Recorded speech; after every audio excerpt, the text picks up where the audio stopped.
ദൈവവചന ശുശ്രൂഷയിലേക്ക് പ്രവേശിക്കുകയാണ്. ഇന്ന് പ്രഭാതത്തിൽ ധ്യാനിച്ച അതേ വേദഭാഗത്തിലേക്ക് ഞാൻ പ്രവേശിക്കുന്നു. എഫെസ്യ ലേഖനം 1-ാം അധ്യായം 23-ാം വാക്യം. എഫെസ്യ ലേഖനം 1-ാം അധ്യായം 23-ാം വാക്യം. എല്ലാറ്റിലുമെല്ലാം നിറയ്ക്കുന്നവൻ്റെ നിറവായിരിക്കുന്ന അവൻ്റെ ശരീരമായ സഭയ്ക്ക് കൊടുക്കുകയും ചെയ്തിരിക്കുന്നു. പ്രഭാതത്തിൽ ഞാൻ ഓർപ്പിച്ചല്ലോ, 2 വെളിപ്പാടുകളാണ് അവിടെ പറയുന്നത്. ഒന്ന് ക്രിസ്തുവിനെ കുറിച്ചുള്ളൊരു വെളിപ്പാട്, 2 സഭയെക്കുറിച്ചുള്ള വെളിപ്പാട്. ക്രിസ്തുവിനെ കുറിച്ചുള്ള വെളിപ്പാട് ഇങ്ങനെ എഴുതിയിരിക്കുന്നു: അവൻ എല്ലാറ്റിലും എല്ലാം നിറയ്ക്കുന്നവനായിരിക്കുന്നു. അതുകൊണ്ടാണ് എഫെസ്യ ലേഖനം 4-ാം അധ്യായം അതിൻ്റെ 10-ാം വാക്യത്തിലേക്ക് വരുമ്പോൾ പറയുകയാണ്, അവൻ എല്ലാറ്റിലും എല്ലാം നിറയ്ക്കേണ്ടതിന് കയറിയവനുമാകുന്നു. യേശുക്രിസ്തുവിൻ്റെ സ്വർഗാരോഹണത്താൽ യേശുക്രിസ്തു സകലത്തെയും നിറയ്ക്കുവാൻ അധികാരം പ്രാപിച്ചിരിക്കുന്നു എന്ന് പറയുകയാണ്. വാഴ്ചകൾക്കും അധികാരങ്ങൾക്കും അത്യന്തം കർത്തൃത്വങ്ങൾക്കും സിംഹാസനങ്ങൾക്കും അത്യന്തം മീതെ ഇരിക്കുകയും സകലത്തിനും മീതെ തലയായിരിക്കുകയും തൻ്റെ ശരീരമായ സഭയെ നിറയ്ക്കുകയും ചെയ്യുന്ന ക്രിസ്തു ആധിപത്യത്തെയാണ് നാം പ്രഭാതത്തിൽ ധ്യാനിച്ചത്. എഫെസോസിന്റെ പട്ടണത്തിൽ ആകാശത്ത് നിന്ന് താഴെ വീണ ഒരു കരിങ്കല്ല് ഭൂമിയെ നിറയ്ക്കുമെന്ന് പറയുമ്പോൾ പൗലോസ് അതിനെ ഖണ്ഡിച്ചുകൊണ്ട് പറയുകയാണ്, സ്വർഗത്തിൽ നിന്ന് ഭൂമിയുടെ ഗുരുത്വാകർഷണ ബലത്തിൽ വലിച്ച് താഴെയിട്ട ഒരു ഇരുണ്ട നക്ഷത്രമല്ല, പകരം ഗുരുത്വബലത്തെ ഭേദിച്ചുകൊണ്ട് ആകാശമേഘങ്ങൾക്കപ്പുറം സ്വർഗാദി സ്വർഗങ്ങൾക്ക് മീതെ കയറിപ്പോയിരിക്കുന്ന ക്രിസ്തുവാണ് നിറവിൻ്റെ അധികാരി എന്ന് വിളിച്ചു പറയുകയാണ്. എന്നാൽ ക്രിസ്തു നിറയ്ക്കുന്നവനെന്ന് പറഞ്ഞ് പൂർത്തീകരിക്കുകയല്ല. അതിൻ്റെ അടുത്ത വാക്യത്തിൽ പൗലോസ് പറയുകയാണ്, അവൻ്റെ നിറവായിരിക്കുന്ന സഭ. അപ്പോൾ സഭയ്ക്ക് വേറെ ഒരു പേർ നൽകുവാൻ കഴിയുമെങ്കിൽ അവിടെ പറയുകയാണ് നിറവായിരിക്കുന്ന സഭ, നിറവായിരിക്കുന്ന സഭ. അപ്പൊ സഭ എന്താണ്? സഭ നിറവാണ്. സഭ കുറവിൻ്റെ ഇടമല്ല, സഭ നിറവിൻ്റെ ഇടമാണ്. അങ്ങനെയെങ്കിൽ സഭയിലുള്ള ഓരോ ദൈവ പൈതലും അവർ കുറവുള്ളവരല്ല, അവർ നിറവുള്ളവരാണ്. ഇന്ന് രാത്രികാലം വിശ്വസിച്ചാട്ടെ, എൻ്റെ ജീവിതത്തിൽ ഒരു ശൂന്യതയ്ക്ക് അവകാശമില്ല, എൻ്റെ ജീവിതത്തിൽ ഒരു കുറവിന് അവകാശമില്ല. കാരണം നിറയ്ക്കുന്നവൻ്റെ നിറവായ സഭയിലാണ് ഞാൻ ആയിരിക്കുന്നത്. അപ്പോൾ ഒരു ചോദ്യം ചോദിക്കാം, എന്താണ് ഒരു ദൈവ പൈതലിന്റെ നിറവിന്റെ അളവ്? ഒരു ദൈവ പൈതലിന് ദൈവം എവിടത്തോളം നിറയ്ക്കും? എഫെസ്യ ലേഖനത്തിൽ ഈ നിറവിനെ കുറിച്ച് പ്രധാനമായി 3 കാര്യങ്ങളാണ് പറയുന്നത്. ഒന്ന്, ക്രിസ്തു നിറവയ്ക്കുന്നവനാണെന്നും സഭ നിറവാണെന്നും. വീണ്ടും 4-ാം അധ്യായം 10-ാം വാക്യത്തിലേക്ക് വരുമ്പോൾ എല്ലാറ്റിനും നിറയ്ക്കേണ്ടതിന് അവൻ ഉയരത്തിലേക്ക് കയറി എന്ന് എഴുതുന്നു. വീണ്ടും എഫെസ്യ ലേഖനം 3-ാം അധ്യായത്തിലേക്ക് കടന്നു വരുമ്പോൾ എഫെസ്യ ലേഖനം 3-ാം അധ്യായം അതിൻ്റെ 19-ാം വാക്യത്തിൽ പറയുകയാണ്, ആ നിറവിൻ്റെ അളവിനെ കുറിച്ച് പറയുകയാണ്. അവിടെ ഇങ്ങനെയാണ് പറയുന്നത്, പരിജ്ഞാനത്തെ കവിയുന്ന ക്രിസ്തുവിൻ സ്നേഹത്തെ അറിവാൻ പ്രാപ്തരാകുകയും ദൈവത്തിൻ്റെ എല്ലാ നിറവിനോളം നിറഞ്ഞു വരികയും വേണമെന്ന് പ്രാർത്ഥിക്കുന്നു. അപ്പോൾ പൗലോസ് പറയുകയാണ്, പൗലോസിന്റെ പ്രാർത്ഥന ഇതാണ്: ജനം നിറയണം, സഭ നിറയണം. ആ നിറവിൻ്റെ അളവ് ഏതാണ്? അപ്പുറത്തെ ഒരാളെ പോലെ നിറയണമെന്നല്ല പറഞ്ഞത്, ഈ കാലഘട്ടത്തിൽ ആരെങ്കിലും പോലെ നിറയണമെന്നല്ല പറഞ്ഞത്, ഏതെങ്കിലും ഒരു അപ്പോസ്തലനെ പോലെ നീ നിറയണമെന്നല്ല പറഞ്ഞത്, ഏതെങ്കിലും ഒരു പാസ്റ്ററെ പോലെ നീ നിറയണമെന്നല്ല പറഞ്ഞത്. നിന്റെ നിറവിൻ്റെ അളവ് ആരാകുന്നോ? നിന്റെ നിറവിൻ്റെ അളവ് ദൈവമാണ്. ദൈവത്തിന്റെ similar to the fullness of God, ദൈവത്തിന്റെ നിറവ് പോലെ ആയിരിക്കണം നിന്റെ നിറവ്. ആ മനുഷ്യനെ പോലെ നീ നിറവുള്ളവനായിരിക്കണം, ഈ മനുഷ്യനെ പോലെ നീ നിറവുള്ളവനായിരിക്കണം എന്നല്ല പറഞ്ഞത്. നിന്റെ നിറവ് ദൈവത്തിന്റെ നിറവായിരിക്കും. Equal to the fullness of God, ദൈവത്തിന്റെ നിറവിനോളം നീ നിറഞ്ഞു വരണം. ഇന്ന് രാത്രി ഞാൻ പറയട്ടെ, നിന്റെ നിറവ് ദൈവത്തിന്റെ നിറവായിരിക്കും. സാമ്പത്തികമായി ദൈവത്തിന്റെ നിറവൻ ആയിരിക്കും എന്റെയും നിങ്ങളുടെയും സാമ്പത്തിക നിറവ്. ദൈവത്തിന്റെ വിശുദ്ധിയുടെ നിറവായിരിക്കും എന്റെയും നിങ്ങളുടെയും വിശുദ്ധിയുടെ നിറവ്. ദൈവത്തിന്റെ സ്നേഹത്തിന്റെ നിറവായിരിക്കും എന്റെയും നിങ്ങളുടെയും സ്നേഹത്തിന്റെ നിറവ്. ദൈവത്തിന്റെ നീതിയുടെ സത്യത്തിന്റെ നിറവായിരിക്കും നമ്മുടെ നിറവ്. അപ്പോൾ എല്ലാറ്റിലും നമ്മൾ ഏതിൽ നിറവുള്ളവരായിരിക്കണം? ദൈവത്തിന്റെ നിറവായിരിക്കണം നമ്മളിൽ ഉണ്ടായിരിക്കണം. അതാണ് പൗലോസ് പറയുന്നത്, കർത്താവേ, അങ്ങയുടെ നിറവോളം ഞങ്ങൾ ഓരോരുത്തരും നിറഞ്ഞു വരണമേ. അപ്പോൾ പൗലോസിന്റെ പ്രാർത്ഥന എന്തിനു വേണ്ടിയാണ്? കുറവ് മാറ്റാൻ വേണ്ടിയല്ല, പകരം നിറവ് സംഭവിക്കുവാൻ വേണ്ടി. ഇന്ന് രാത്രി ഞാൻ എൻ്റെ ദൈവമക്കളുടെ അടുക്കൽ പറയുകയാണ്, നിറവിന് വേണ്ടി പ്രാർത്ഥിക്കണം. പ്രാപിക്കണം. പൗലോസോട് പ്രാർത്ഥിക്കുകയാണ്, നിങ്ങൾ ദൈവത്തിന്റെ എല്ലാ നിറവിനോളം നിറഞ്ഞു വരേണ്ടതിന് ഞാൻ പ്രാർത്ഥിക്കുന്നു. അപ്പോൾ പ്രാർത്ഥനയിൽ കൂടെ നിറവ് പ്രാപിക്കുക, പ്രാർത്ഥനയിൽ എല്ലാറ്റിനെയും നിറയ്ക്കുവാൻ കഴിയുക. ഇന്ന് രാത്രി എന്നോട് ചേർന്ന് പറഞ്ഞേ, പ്രാർത്ഥനയിൽ കൂടെ എല്ലാറ്റിനെയും നിറയ്ക്കുവാൻ കഴിയുക. ഇന്ന് ജീവിതത്തിൽ ഏത് ശൂന്യതയെ നീ ഭയപ്പെടുന്നുവോ, ഏത് ശൂന്യത നിന്നെ വെല്ലുവിളിക്കുന്നോ, ഇന്ന് രാത്രി ഞാൻ അതിനെ നോക്കി പറയുന്നു, നിന്റെ പ്രാർത്ഥനയ്ക്ക് ശൂന്യതകളെ പരിഹരിക്കുവാൻ കഴിയും. നിന്റെ പ്രാർത്ഥനയ്ക്ക് നിറവുകളെ കൊണ്ടുവരുവാൻ കഴിയുക.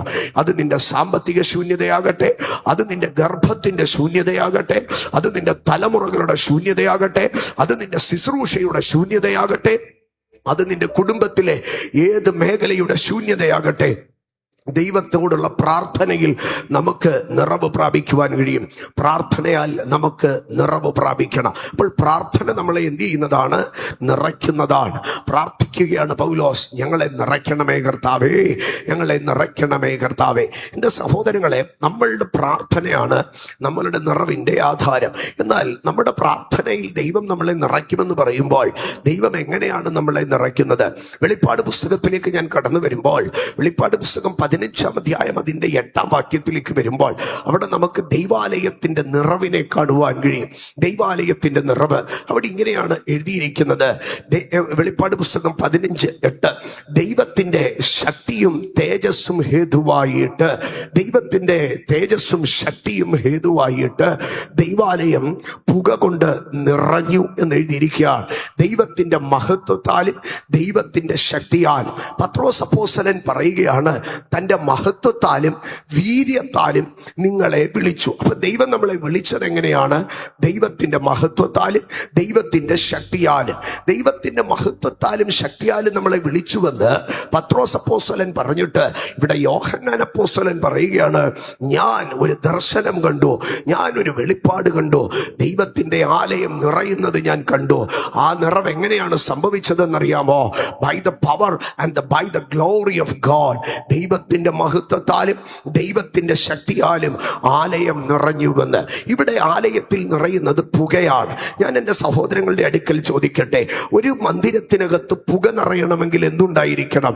മന്ദിരത്തിനകത്ത് പുക നിറയണമെങ്കിൽ തീയും വിറകും ഉണ്ടായിരിക്കണം, അല്ലെങ്കിൽ തീയും സുഗന്ധവർഗവും ഉണ്ടായിരിക്കണം. പക്ഷേ അപ്പോസ്തലൻ പറയുകയാണ്, ഞാൻ നോക്കിയപ്പോൾ അവിടെ വിറക് കണ്ടില്ല, ഞാൻ നോക്കിയപ്പോൾ അവിടെ തീ കണ്ടില്ല, ഞാൻ നോക്കിയപ്പോൾ അവിടെ കനൽ കണ്ടില്ല, ഞാൻ നോക്കിയപ്പോൾ അവിടെ അക്ഷരീകമായ ബാഹ്യമായതൊന്നും കണ്ടില്ല.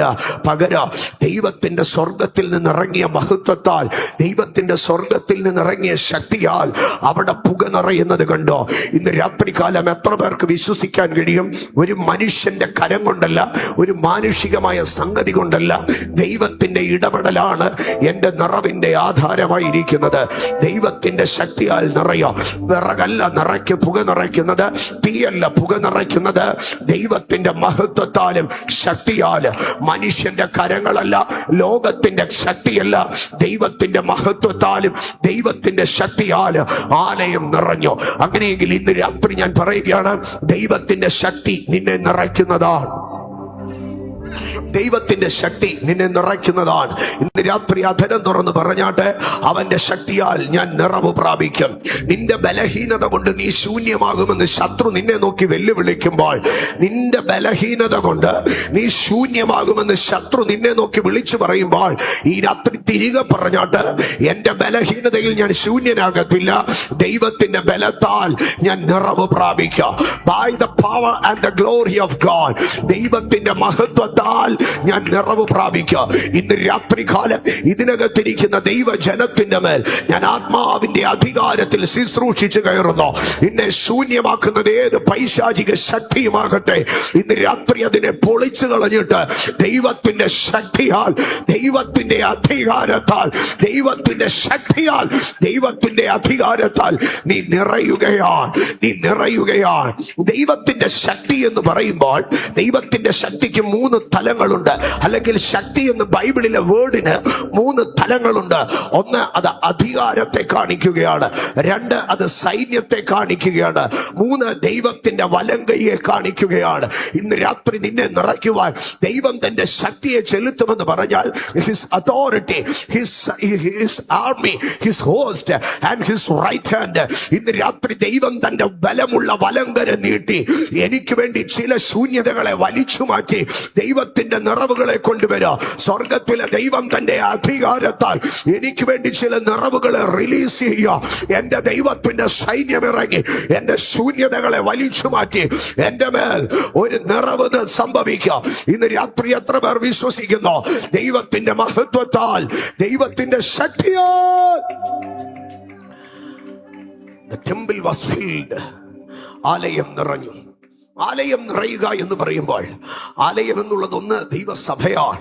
2, ആമേൻ, പരിശുദ്ധാത്മാവിന്റെ സ്നാനം അഭിഷേകം പ്രാപിക്കുന്ന ഞാനും നിങ്ങളും ദൈവത്തിന്റെ മന്ദിരമാണ്, ദൈവത്തിന്റെ ആലയമാണ്. അങ്ങനെയെങ്കിൽ ദൈവത്തിന്റെ മന്ദിരമാകുന്ന ശരീരങ്ങളെ കൊണ്ടു നടക്കുന്ന ദൈവത്തിന്റെ വീണ്ടെടുക്കപ്പെട്ട ആത്മാക്കളെ ഇന്ന് രാത്രി ഞാൻ നിങ്ങളോട് വിളിച്ചു പറയുകയാണ്. നിന്റെ ശരീരത്തെ നിറയ്ക്കുവാൻ, നിന്റെ മന്ദിരത്തെ നിറയ്ക്കുവാൻ അതിന് ദൈവത്തിന്റെ ശക്തിയും മഹത്വവും ഹേതുവായി ആലയം നിറഞ്ഞു. ഇന്ന് രാത്രി ഞാൻ ദൈവിക അധികാരത്തിൽ നിന്നുകൊണ്ട് നിങ്ങളുടെ ശരീരങ്ങളുടെ മേൽ ആത്മാവിന്റെ അധികാരത്തിൽ ശുശ്രൂഷിക്കുന്നു. നിന്റെ ശരീരത്തെ ഒരു രോഗമല്ല നിറയ്ക്കുന്നത്, നിന്റെ ശരീരത്തെ ഒരു പൈശാചിക ശക്തി അല്ല നിറയ്ക്കുന്നത്. ആമേൻ. The temple of God was filled by the power and the glory of God. ദൈവത്തിന്റെ ശക്തി തീരുമാനിക്കുക നിന്റെ ശരീരത്തിൽ എന്ത് നിറയണമെന്ന്. ദൈവത്തിന്റെ മഹത്വം തീരുമാനിക്കുക നിന്റെ ശരീരത്തിൽ എന്ത് നിറയണമെന്ന്. ദൈവത്തിന്റെ മഹത്വവും ശക്തിയും ഹേതുവായി ആലയം പുക കൊണ്ട് നിറഞ്ഞു. ആലയം പുക കൊണ്ട് നിറഞ്ഞു. ഞാൻ ആമേൻ. എന്നിട്ട് അടുത്ത ഭാഗത്തിലേക്ക് വരുമ്പോൾ ആ വാക്യത്തിൽ പറയുകയാണ്, പുക ആലയത്തിൽ നിറഞ്ഞാൽ, പുക ഒരു മന്ദിരത്തിൽ നിറഞ്ഞാൽ, ആമേൻ, ഒരു കാറ്റടിച്ചാൽ പുക പോകുക. ഒരു അന്തരീക്ഷത്തിൽ ഈ പുക എന്ത് ചെയ്യുമെന്നറിയാമോ? ഈ പുക ഉയരത്തിലേക്ക് അന്തരീക്ഷത്തിൽ വലിച്ചുകൊണ്ടേയിരിക്കുക. പക്ഷേ അവിടെ എഴുതിയിരിക്കുകയാണ്, അന്ത്യബാധ 7 നിറഞ്ഞ 7 കലശങ്ങൾ ഒഴിച്ചു തീരുവോളാ, ദൂതന്മാരുടെ 7 ബാധയും ഒഴിഞ്ഞു തീരുവോളാ ആലയത്തിലെ പുക മാറിയില്ല. 7 ദൂതന്മാരുടെ ബാധ 7 കഴിയുവോളാ ദൈവാലയത്തിൽ കടപ്പാൻ ആർക്കും കഴിഞ്ഞില്ല. അപ്പോൾ ആലയത്തിനകത്ത് നിറഞ്ഞ പുക അന്തരീക്ഷത്തിന്റെ കാറ്റിനകത്ത്, അന്തരീക്ഷത്തിന്റെ നാച്ചുറാലിറ്റിക്കകത്ത്, പ്രകൃതിയുടെ നിയമത്തിനനുസരിച്ച് ആ പുക മാറിപ്പോയില്ല. പകരം ആ പുക ആലയത്തിനകത്ത് സസ്റ്റെയിൻ ചെയ്തോ. ഇന്ന് രാത്രി ഞാനൊരു കാര്യം പറഞ്ഞ് അടുത്ത ഭാഗത്തിലേക്ക് കയറുകയാണ്. ദൈവം നിന്റെ മേലൊരു ഫില്ലിംഗ് ഇട്ടാൽ അത് നാച്ചുറലി ഡിസപ്പിയർ ചെയ്യുന്നതല്ല, അത് സമയാനുക്രമമായി മാറിപ്പോകുന്നതല്ല. അവന്റെ നിറവ്, നിന്റെ മേലൊരു നിറവിട്ടാൽ അത് സമയം കഴിയുമ്പോൾ മനുഷ്യൻ പറയുന്നത് പോലെ വാടിപ്പോകത്തില്ല, മനുഷ്യൻ പറയുന്നത് പോലെ നീങ്ങിപ്പോകത്തില്ല. ദൈവം നിശ്ചയിച്ച സമയത്തോളം അത് നിൽക്കുക. ഇന്ന് രാത്രികാലം ഞാൻ ചിലരെ നോക്കി ആത്മാവിൽ വിളിച്ചു പറയുന്നു, നിന്റെ ശുശ്രൂഷ ഒരു സീസണിലേക്കാണെന്ന്, നിന്റെ അനുഗ്രഹം ഒരു സീസണിലേക്കാണെന്ന്, നിന്റെ അഭിഷേകം ഒരു സീസണിലേക്കാണെന്ന്. നിന്നെക്കാട്ടിലും മിടുക്കന്മാരെ കണ്ടിട്ടുണ്ട്.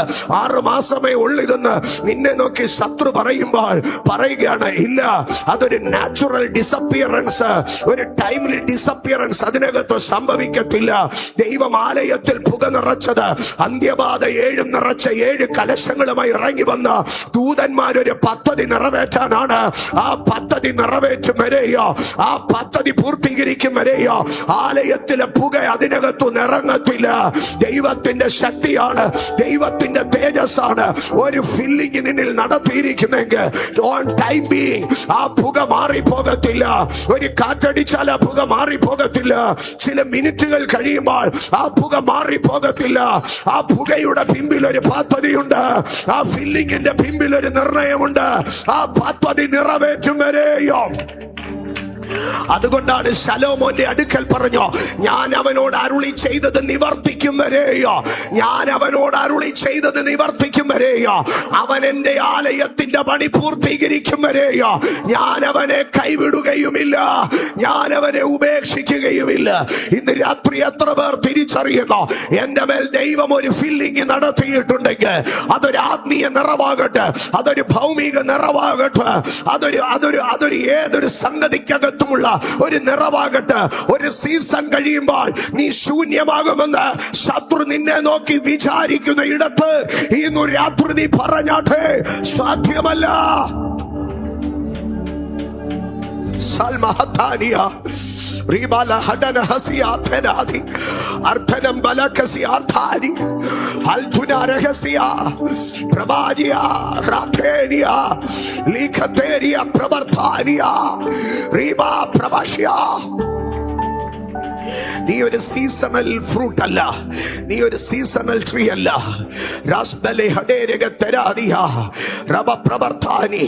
ഉഷ്ണത്തിലും നിന്റെ ഇല പച്ചയായിരിക്കത്തക്കവണ്ണം, ഏത് പ്രതികൂലത്തിലും ഫലം കായ്ക്കത്തക്കവണ്ണം ഇന്ന് പകൽ പരിശുദ്ധാത്മാവ്, ഇന്ന് രാത്രി പരിശുദ്ധാത്മാവ് തന്റെ ശക്തിയും തേജസ്സും നിന്റെ മേൽ അപ്ലൈ ചെയ്തിട്ട് പറയുകയാണ്, ഞാൻ നിന്റെ മേൽ ഇട്ടിരിക്കുന്ന നിറവ് കാലാന്തരത്തിൽ മാറിപ്പോകത്തില്ല, സമയക്രമത്തിൽ മാറിപ്പോകത്തില്ല. ആമേൻ. ഞാൻ നിന്റെ മേലിട്ടിരിക്കുന്ന വാഗ്ദത്തം നിവർത്തിക്കും വരെയോ, ഞാൻ നിന്റെ മേലിട്ടിരിക്കുന്ന നിയോഗം പൂർത്തീകരിക്കും വരെയോ ഞാൻ നിന്നെ കൈവിടുകയില്ല, ഞാൻ നിന്നെ ഉപേക്ഷിക്കുകയുമില്ല. അന്ത്യബാധ 7 നിറഞ്ഞ 7 കലശങ്ങളുമായി 7 ദൂതന്മാർ ഇറങ്ങി വന്നിട്ടുണ്ടെങ്കിൽ 7 ബാധ കഴിയുമ്പോൾ ദൈവത്തിന്റെ പദ്ധതി പൂർത്തീകരിക്കുമ്പോൾ ആലയത്തിൽ ഒരുത്തൻ കടക്കാതെ വേണ്ട, ആലയത്തിൽ ദൈവം നിറച്ച നിറവ് അതിനകത്തു നിൽക്കുക. ഇന്ന് രാത്രി ദൈവത്തിന് സ്തോത്രം.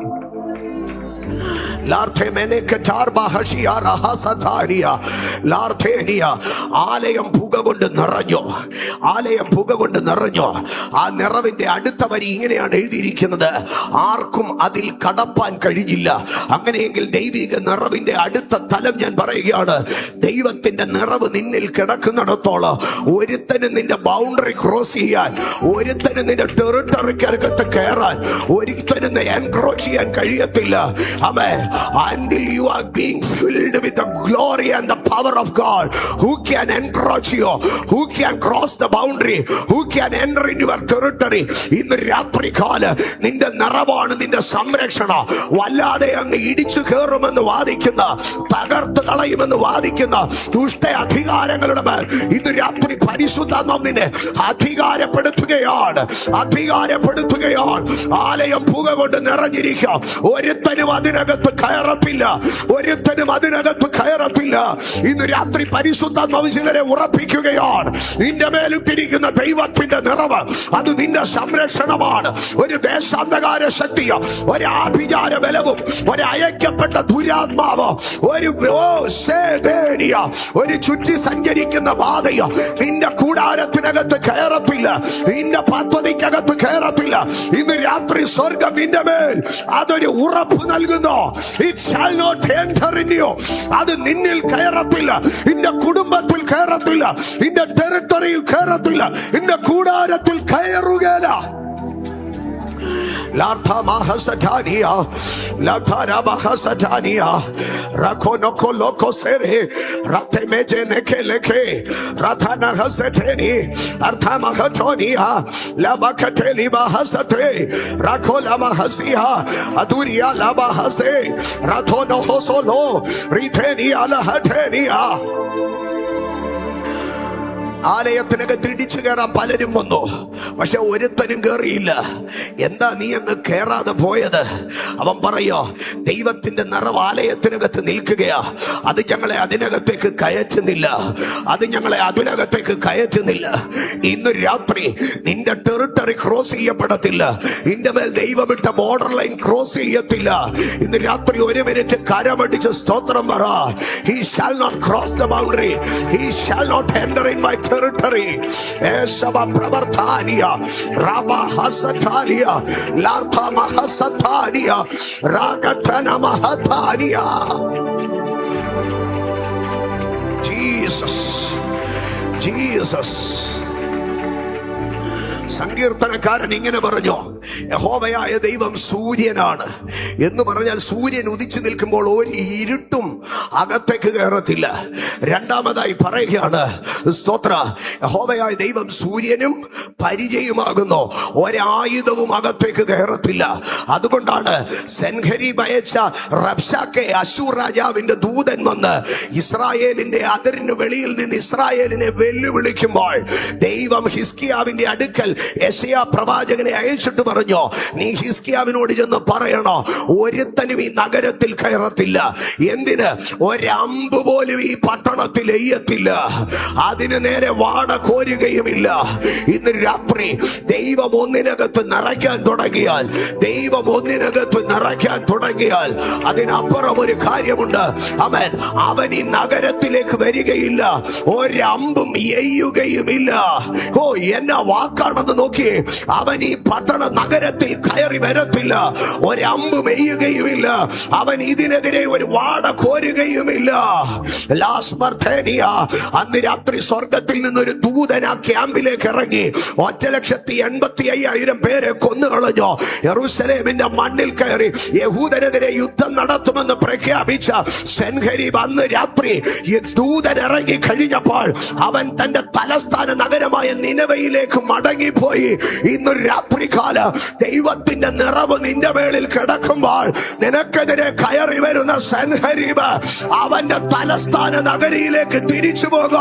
ഇന്ന് രാത്രി അയക്കപ്പെട്ട ദുർബാധകളെ ഞാൻ ദൈവിക അധികാരത്തിൽ അവന്റെ തലസ്ഥാനത്തിലേക്ക് തിരികെ അയക്കുന്നു.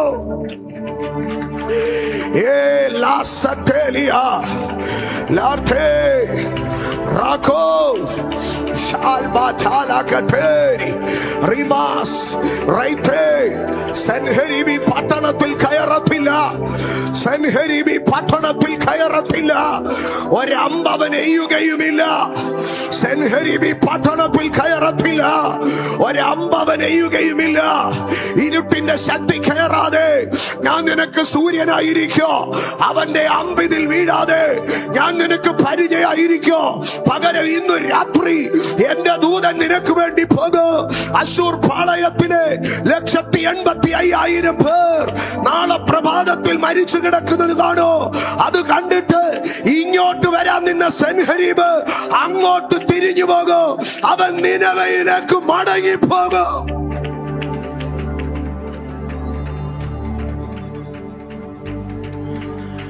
നിനവയിലേക്ക് മടങ്ങിപ്പോയ സെൻഹരീബിന്റെ വീട്ടിൽ അന്ന് അടി തുടങ്ങി. നാളുകൾ കഴിഞ്ഞ് സെൻഹരീബ് അവന്റെ ദേവന്റെ ക്ഷേത്രത്തിൽ ആരാധിക്കുവാൻ ചെന്ന് മുട്ടുമടക്കി നിൽക്കുമ്പോൾ അവന്റെ 2 മക്കൾ ഇങ്ങോട്ട് വന്ന് ആ ക്ഷേത്രത്തിലിട്ട് അവനെ തല്ലിക്കൊന്നു. എന്നിട്ട് ആ 2 മക്കള് നാട് വിട്ടുപോയി. ആമേൻ. ഇസ്രായേലിനെതിരെ യുദ്ധത്തിന് വന്ന സെൻഹരീബ് നിനവയിലേക്ക് മടങ്ങിപ്പോയി. ദൈവം 1,85,000 പേരെ അന്ന് ആ പാളയത്തിലിട്ട് കത്തിച്ചപ്പോ എന്താ കർത്താവേ സെൻഹരീബിനെ കത്തിക്കാഞ്ഞത്? കർത്താവ് പറഞ്ഞു, അവനെ ഞാൻ ഇവിടിട്ട് കത്തിക്കത്തില്ല, എന്റെ ദൂതനാൽ മരിക്കാനുള്ള യോഗ്യത അവനില്ല, അവൻ പോകട്ടെ നിനവയിലേക്ക്. നിനവയിൽ അവൻ ചെന്നു. അന്ന് അവന്റെ കുടുംബത്തിന്റെ സമാധാനം നഷ്ടപ്പെട്ടോ. അവന്റെ മക്കള് 2 ചേരിയായി. യുദ്ധം കലുഷിതമായിരിക്കുന്ന, കുടുംബകലഹം കലുഷിതമായിരിക്കുന്ന സമയത്ത് സെൻഹരീബ് അവന്റെ ക്ഷേത്രത്തിൽ നമസ്കരിക്കാൻ പോയി. നമസ്കരിച്ചു കൊണ്ടിരിക്കുമ്പോൾ 2 മക്കൾ വന്നവനെ തല്ലിക്കൊന്നു. എന്നിട്ട് തല്ലിക്കൊന്ന പിള്ളേർക്ക് രാജ്യം പിടിക്കാൻ പറ്റിയില്ല, അവര് നാട് വിട്ടുപോയി. അതിനുശേഷം മറ്റൊരുത്തൻ രാജഭാരമേറ്റോ. അവൻ അത്ര നാൾ വണങ്ങിപ്പോരുന്ന ക്ഷേത്രത്തിൽ നിന്ന് അവന്റെ ശവം വലിച്ചെടുത്ത് കുഴിച്ചിട്ടോ. ഇന്ന് രാത്രി നിന്റെ നഗരത്തിൽ ഒരുത്തൻ കയറത്തില്ല, ഒരമ്പെയ്യുകയുമില്ല. കാരണം ദൈവത്തിന്റെ ഫുൾനെസ് നിന്റെ ടെമ്പിളിൽ കിടക്കുമ്പോൾ, ദൈവത്തിന്റെ ഫുൾനെസ് നിന്റെ കുടുംബത്തിൽ കിടക്കുമ്പോൾ, ദൈവത്തിന്റെ ഫുൾനെസ് നിന്റെ രാജ്യത്ത് കിടക്കുമ്പോൾ, ദൈവത്തിന്റെ ഫുൾനെസ് നിന്റെ കരിയറിൽ കിടക്കുമ്പോൾ, ദൈവത്തിന്റെ ഫുൾനെസ് നിന്റെ ചർച്ചിൽ കിടക്കുമ്പോൾ, ദൈവത്തിന്റെ ഫുൾനെസ് നിന്റെ മിനിസ്ട്രിയിൽ കിടക്കുമ്പോൾ, ദൈവത്തിന്റെ ഫുൾനെസ് നിന്റെ ലൈഫിൽ കിടക്കുമ്പോൾ, oh, he shall not enter into it.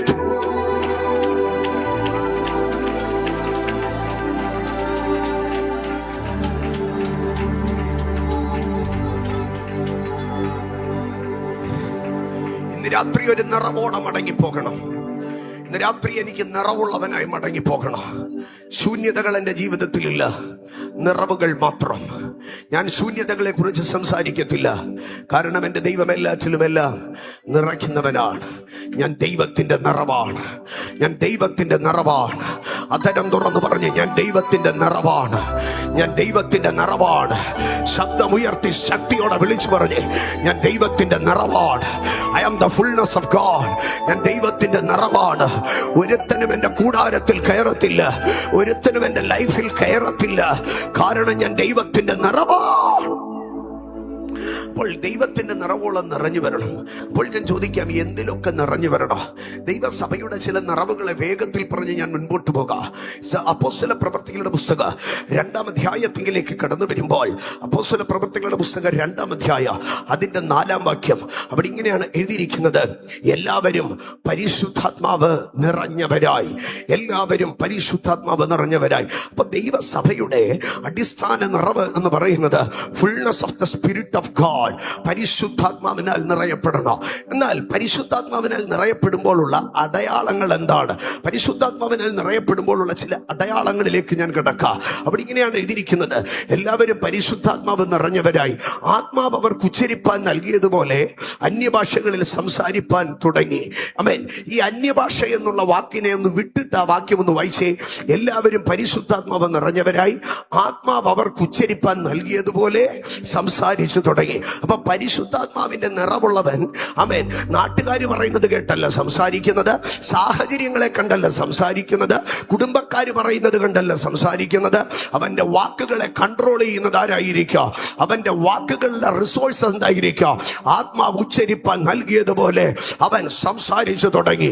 ഇന്ന് രാത്രി ഞാൻ അഭിഷക്ത തലമുറയോട് വിളിച്ചു പറയുകയാണ്: സാഹചര്യങ്ങളെ കണ്ട് നീ സംസാരിക്കരുത്. മനുഷ്യൻ പറയുന്നത് കേട്ട് നീ പറയരുത്. ആമേൻ. നിന്റെ ഭയത്തിനകത്തുനിന്ന് സംസാരിക്കരുത്, നിന്റെ ബുദ്ധിക്കകത്തുനിന്ന് സംസാരിക്കരുത്. പരിശുദ്ധാത്മാവിന്റെ നിറവുള്ളവൻ ആത്മാവ് നൽകുന്നതേ പറയത്തുള്ളൂ. ആത്മാവ് നൽകുന്നതേ പറയത്തുള്ളൂ. മെഡിക്കൽ സയൻസ് പറയുന്നത് അവൻ പറയത്തില്ല, റിപ്പോർട്ടുകളിൽ എഴുതി വെച്ചിരിക്കുന്നത് അവൻ പറയത്തില്ല, മനുഷ്യൻ പ്രാഗി തൊലച്ചത് അവൻ പറയത്തില്ല, നിനക്കെതിരെയുള്ള മാനുഷിക വിധികളെ നീ പറയത്തില്ല. പകരം ആത്മാവ് നൽകുന്നത് മാത്രം, ആത്മാവ് നൽകുന്നത് മാത്രം. കണ്ടോ? പരിശുദ്ധാത്മാവിന്റെ നിറവുള്ള ഒരു മനുഷ്യനെ കണ്ടാൽ ആ കണ്ടതും കേട്ടതുമല്ല അവൻ സംസാരിക്കുന്നത്. പരിശുദ്ധാത്മാവ് ഉച്ചരിപ്പാൻ നൽകിയത് അവൻ സംസാരിച്ചു തുടങ്ങി. തീർന്നില്ല, അവിടെ പറയുകയാണ് പരിശുദ്ധാത്മാവ് അവൻ ഉച്ചരിപ്പാൻ നൽകിയതുപോലെ അന്യഭാഷകളിൽ സംസാരിച്ചു തുടങ്ങി. അന്യഭാഷകളിൽ. അപ്പൊ പരിശുദ്ധാത്മാവിന്റെ നിറവുള്ള ഒരു സഭയ്ക്കകത്ത് എന്തോ ഉണ്ടായിരിക്കുമെന്നറിയാമോ? അന്യഭാഷയുണ്ടായിരിക്കാം. അന്യഭാഷയിൽ സംസാരിച്ചു തുടങ്ങുമെന്ന് പറയുമ്പോൾ അന്യഭാഷയെ സ്തോത്ര അന്യഭാഷയെ കുറിച്ച് നമ്മൾ വ്യക്തമായ ഒരു അറിവോടുകൂടെ സംസാരിക്കണം. സ്തോത്ര. അന്യഭാഷ എന്ന് പറഞ്ഞാൽ സ്തോത്ര പ്രധാനമായി 5 വിധത്തിൽ നാം തിരിച്ചു പഠിക്കണം അന്യഭാഷ എന്നുള്ളത്. സ്തോത്ര. അന്യഭാഷയുടെ 1-ാമത്തെ ഭാഗം എന്ന് പറയുന്നത് ഇവാഞ്ചലിക്കൽ ടങ് ആണ്. ഇവാഞ്ചലിക്കൽ ടങ് എന്താണ്? Evangelical tongue. ഇവാഞ്ചലിക്കൽ ടങ് ആണ് അപ്പോസ്തല പ്രവൃത്തി 2-ാം അധ്യായത്തിൽ പറയുന്നത്. വിവിധ ദേശത്തു നിന്ന് ദേശക്കാർ കൂടി വന്ന് നിൽക്കുമ്പോൾ അവരവരുടെ ഭാഷകളിൽ എന്ത് ചെയ്യുകയാണ്? പത്രോസ് സംസാരിക്കുകയാണ്. ഇന്ന് രാത്രിയിൽ ഇവിടെ ഇരിക്കുന്ന എനിക്കും നിങ്ങൾക്കും എല്ലാം ദൈവം ആ ഭാഷ തരാം. വിശ്വാസത്തോടെ നിങ്ങൾ എത്യോപ്യയിൽ പോയി കഴിഞ്ഞാൽ എത്യോപ്യയിൽ ദൈവം നിങ്ങൾക്ക് മേൽ ഒരു മിഷനറി കോളിംഗ് വന്നോ? നിങ്ങൾ ഒരു വിശ്വാസത്തിലും ധൈര്യത്തിലും നിങ്ങൾ എത്യോപ്യയിലേക്ക് വണ്ടി കയറ്. നിങ്ങൾക്കൊരു കോളിംഗ് വന്നോ? നിങ്ങൾ തെലുങ്കാനയിലേക്ക് വണ്ടി കയറ്. നിങ്ങൾക്കൊരു കോളിംഗ് വന്നു, നിങ്ങൾ ഉഗാണ്ടയിലേക്ക് വണ്ടി കയറ്. സ്തോത്ര. നിങ്ങൾ അവിടെ ചെന്ന് സുവിശേഷം പ്രസംഗിക്കാൻ വായു തുറക്കുമ്പോൾ ദൈവം നിങ്ങളുടെ നാവിന്മേൽ ഒരു അധികാരം തരും, അഭിഷേകം തരും. പിന്നെ നമ്മൾ ഈ കോട്ടയത്ത് ചുറ്റിപ്പറ്റി കിടന്നിട്ട് ഉഗാണ്ടക്കാരുടെ ഭാഷ സംസാരിക്കണമെന്ന് പറഞ്ഞ ദൈവത്തിന് ഇത് മെനക്കേടല്ലോ. ആകയാൽ ഒന്ന്, ഒരു ഇവാഞ്ചലിക്കൽ ടങ് ഉണ്ട്. ആമേൻ. 2, ഏഞ്ചലിക് ടങ് ഉണ്ട്. അതുകൊണ്ടാണ് കൊരിന്ത്യർക്ക് എഴുതിയ 1-ാം ലേഖനം 13-ാം അധ്യായത്തിൽ പറഞ്ഞു, ഞാൻ മനുഷ്യരുടെ ഭാഷയിൽ സംസാരിച്ചാലും ദൂതന്മാരുടെ ഭാഷയിൽ സംസാരിച്ചാൽ അത് 2 ലെവൽ ഓഫ് സ്പിരിച്വൽ ടങ്സ് ആണ്. ആമേൻ. ഒന്ന് ഇവാഞ്ചലിക്കൽ ടങ്, രണ്ട് ഏഞ്ചലിക് ടങ്. ദൂതന്മാരുടെ ഭാഷയിൽ സംസാരിക്കുക. അതെന്താണെന്നറിയാമോ? അതൊരു മോഡ് ഓഫ് വർഷിപ്പ് ആണ്. ഹല്ലേലൂയ. ഇതാദ്യം പറഞ്ഞു കേട്ടത് എവിടെയാണെന്നറിയാമോ? അത് അരാമ്യ ഭാഷയല്ല, ലത്തീൻ ഭാഷയല്ല, അത് ലോകത്തിലെ ഒരു ഭാഷയല്ല. അത് ദൂതന്മാരുടെ ആരാധനാ സ്വരമായിരുന്നു.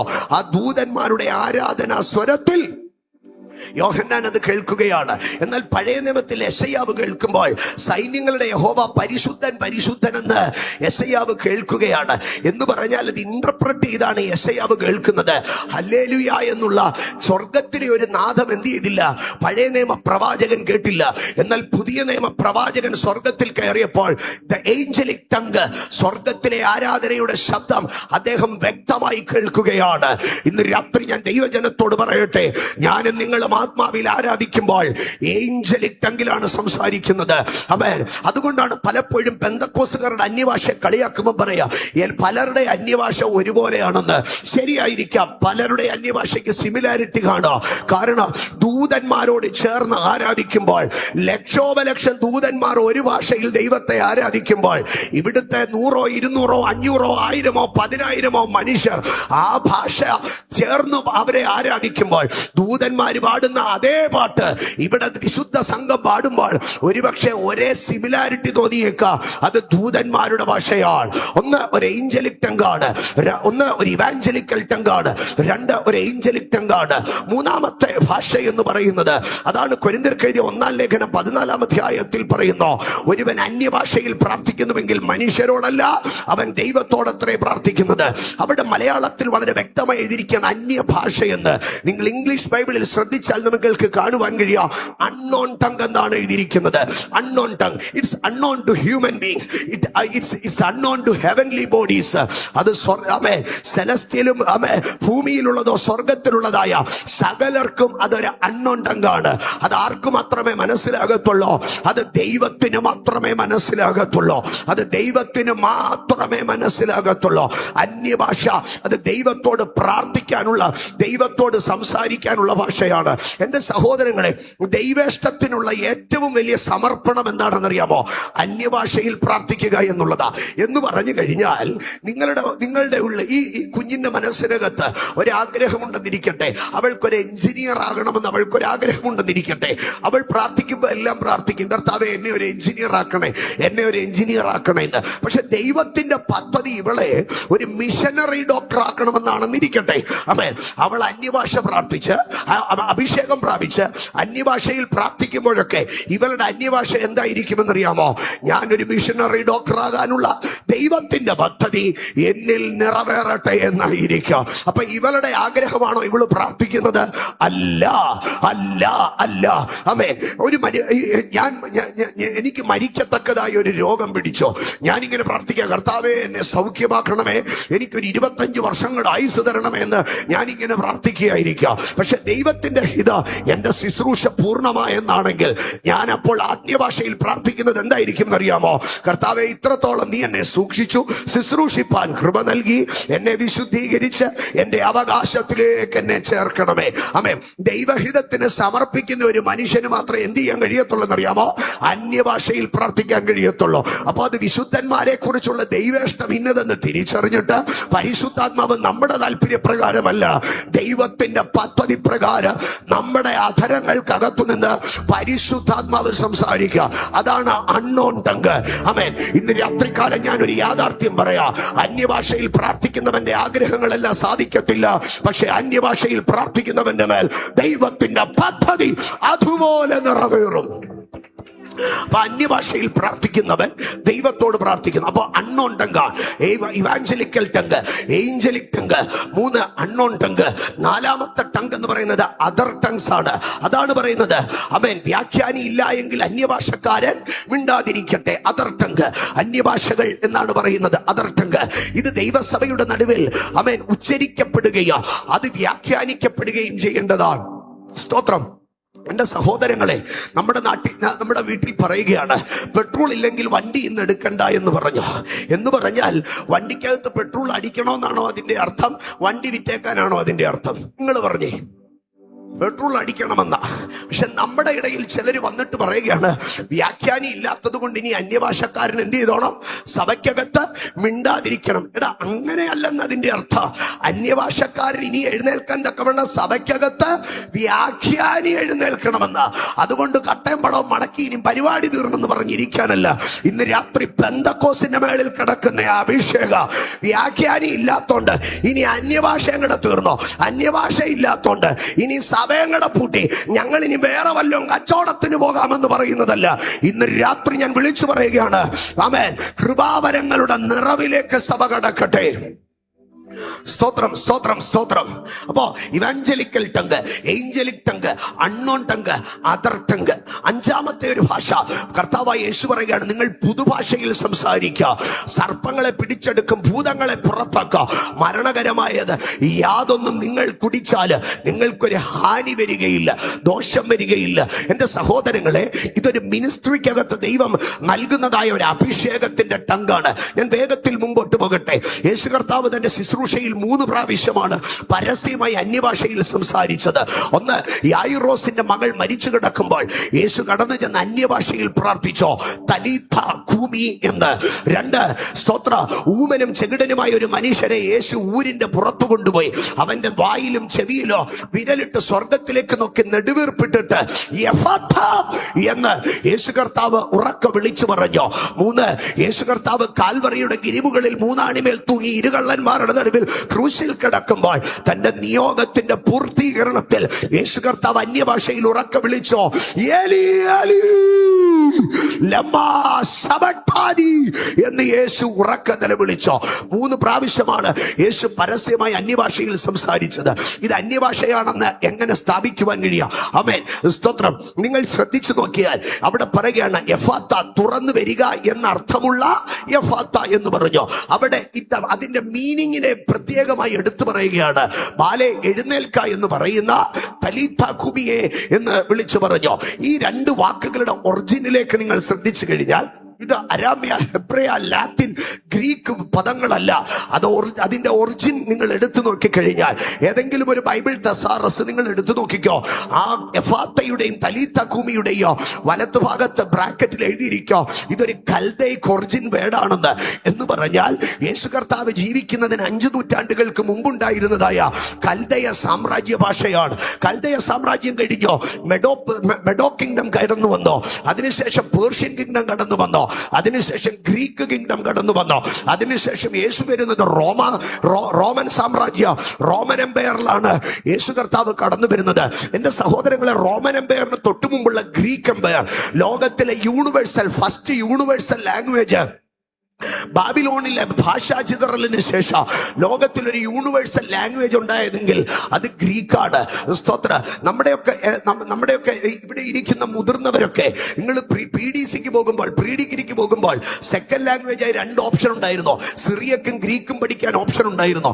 എന്ന് പറഞ്ഞാൽ 1990കളിൽ വരെ ഇന്ത്യയിൽ പോലും എന്തുണ്ടായിരുന്നോ, ഗ്രീക്കും സിറിയക്കും പഠിക്കാനുള്ള ഓപ്ഷൻ ഉണ്ടായിരുന്നു. French, Greek, Syriac. അപ്പൊ ഇന്നാണ് ഇംഗ്ലീഷ് ഒരു യൂണിവേഴ്സൽ ലാംഗ്വേജ് ആയിരിക്കുന്നത്. എന്നാൽ ഇംഗ്ലീഷിനെക്കാട്ടിലും സ്വാധീനമുണ്ടായിരുന്നു ഏതിനെന്നറിയാമോ? ഗ്രീക്ക് ലാംഗ്വേജിന്. സ്തോത്ര.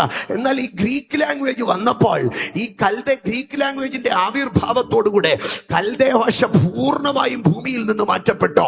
അതിനാൽ യേശു കർത്താവ് ഇവിടെ എഫാത്ത അല്ലെങ്കിൽ തലീഥ കൂമി എന്ന് പറയുമ്പോൾ അത് മനസ്സിലാക്കുവാൻ തക്കവണ്ണം ആരുമില്ല. എന്നാൽ യേശു കർത്താവ് ഇവിടെ തലീഥ കൂമി എന്ന് വിളിച്ചു പറയുമ്പോൾ ഈ പെൺകുട്ടിയുടെ ആത്മാവിനെ പിടിച്ചുകൊണ്ടുപോയ കൽദയ മന്ത്രവാദ ദുരാത്മ ശക്തികൾ ആ ശബ്ദം കേട്ടോ. അപ്പോൾ യേശു കർത്താവ് ശാസിക്കുമ്പോൾ യേശു കർത്താവ് മനുഷ്യൻ കേൾക്കുകയല്ല തലീഥ കൂമി എന്ന് വിളിച്ചു പറഞ്ഞത്, സ്വർഗം കേൾക്കുകയല്ല വിളിച്ചു പറഞ്ഞത്, മനുഷ്യനും സ്വർഗവുമല്ല. അവിടെ യേശുവിന്റെ ശ്രോതാവ് കൽദയ ദുരാത്മാക്കൾ, കൽദയ മന്ത്രവാദികൾ. 5 നൂറ്റാണ്ടിനിപ്പുറം കൽദയ സാമ്രാജ്യം തകർന്നോ, പേർഷ്യൻ സാമ്രാജ്യം തകർന്നോ, ഗ്രീക്ക് സാമ്രാജ്യം തകർന്നോ, കൽദയ ഭാഷ അറിയാവുന്ന ഒരു മനുഷ്യനും അന്ന് മണ്ണിലില്ല. ഇല്ല. പക്ഷേ കൽദയ ഭാഷ അറിയുന്ന ദുരാത്മാക്കൾ അവിടെ നിൽക്കുകയാണ്. അപ്പോൾ യേശു കർത്താവ് അവിടെ ഓപ്പറേറ്റ് ചെയ്യുകയാണ്. ആമേൻ. കൽദയ ഭാഷയ്ക്കകത്ത് ഇന്ന് രാത്രികാലം ഞാൻ വിളിച്ചു പറയട്ടെ, ആമേൻ, ഇതുപോലെ യഫാത്തയിൽ യേശു ഇവനെ ഊരിന് വെളിയിൽ കൊണ്ടുപോയി ചെവിയിലും വായിലും വിരലിട്ടിട്ട് യേശു സ്വർഗത്തേക്ക് നോക്കി നെടുവീർപ്പിട്ടോ. ഞാൻ ചിന്തിച്ചിട്ടുണ്ട്, കർത്താവ് എന്താ നെടുവീർപ്പിട്ടതെന്ന്. അതിന്റെ അർത്ഥം കർത്താവ് മനസ്സിൽ പറയാ, എന്റെ ദൈവമേ എന്തൊരു കടുംകെട്ട ഇവനെ കെട്ടിവെച്ചിരിക്കുന്നതെന്ന്. പിതാവിനെ നോക്കി. അപ്പോ അവനെ കെട്ടി അവന്റെ വായയും ചെവിയും കെട്ടിയത് ആരായിരുന്നു എന്നറിയാമോ? ഏറിയ കാലങ്ങൾക്ക് മുൻപ് ഒരു കൽദയ ദുരാത്മശക്തിയായിരുന്നു അവന്റെ വായയും ചെവിയും കെട്ടിയത്. യേശു ഊരിന് പുറത്തുപോയി ഒരു മനുഷ്യൻ കേൾക്കാതെ യഫാത്ത തുറന്നു വരിക എന്ന് പറയുമ്പോൾ അവന്റെ ആ വായയും ചെവിയെയും കെട്ടിവെച്ച കൽദയ ദുരാത്മശക്തി വിട്ടുപോവുകയായിരുന്നു. ഇന്ന് രാത്രി തിരിച്ചറിയണം ദൈവത്തിന്റെ പൈതലേ, നിന്റെ അന്യഭാഷയ്ക്കകത്ത് ചില ദുരാത്മശക്തികളെ നിനക്ക് വെട്ടുവാൻ കഴിയും.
രഹസ്യ ധനാജര ഇന്ന് രാത്രി അധരം തുറന്ന് ചില മിനിറ്റുകൾ അന്യഭാഷകളിൽ സംസാരിക്കട്ടെ. യേശുവിന്റെ നാമത്തിൽ നിന്റെ വായിൽ സ്വർഗം ഏത് ഭാഷയാണോ തരുന്നത് അത് സംസാരിച്ചാട്ടെ. എവിടെ ചൊല്ലിക്കെട്ടിയതാണെങ്കിൽ ഇന്ന് നീ ചൊല്ലി അഴിക്കാം. നിന്റെ അന്യഭാഷ ചിലതിനെ അഴിക്കാം. നിന്റെ അന്യഭാഷ ചിലതിനെ അഴിക്കാം. നിന്റെ അന്യഭാഷ ദുർഭൂത ശക്തികൾ കേൾക്കട്ടെ. Yes, let the hell tremble on your other tongues. നിന്റെ അന്യഭാഷകളിൽ പാതാളം വിറയ്ക്കട്ടെ. നിന്റെ അന്യഭാഷകളിൽ പാതാളം വിറയ്ക്കട്ടെ. പിശാച് കെട്ടി ഒതുക്കിയത് ഇന്നു രാത്രി അന്യഭാഷകളിൽ അഴിയട്ടെ. ജാൽധനം, പ്രപഞ്ചനം, പ്രൗഢഭാര്യ ശക്തിയോടെ അന്യഭാഷയിൽ, ശക്തിയോടെ അന്യഭാഷയിൽ.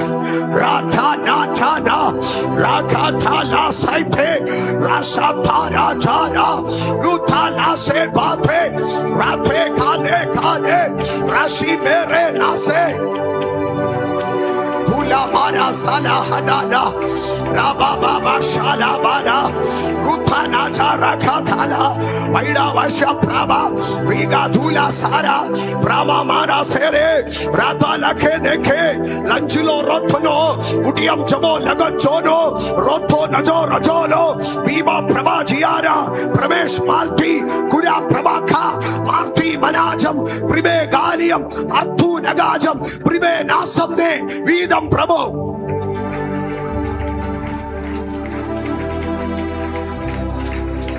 Jesus, be filled in the Spirit of God. Be filled by the Holy Ghost. പരിശുദ്ധാത്മാവിനാൽ നിറയുവീൻ. പരിശുദ്ധാത്മാവിനാൽ നിറയുവീൻ.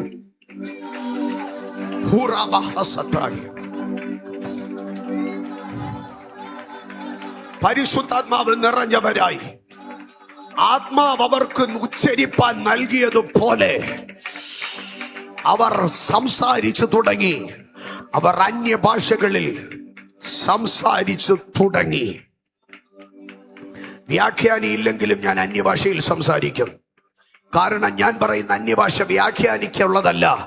ഞാൻ പറയുന്ന അന്യഭാഷ ദുർഭൂത ശക്തികളെ തകർക്കാനുള്ളതാ. വ്യാഖ്യാനി ഇല്ലെങ്കിലും ഞാൻ അന്യഭാഷയിൽ സംസാരിക്കാം. അത് ലക്ഷോപലക്ഷം ദൂതന്മാരോട് ചേർന്ന് ഞാൻ ആരാധിക്കുന്നതാ. വ്യാഖ്യാനി ഇല്ലെങ്കിലും ഞാൻ അന്യഭാഷയിൽ സംസാരിക്കാം.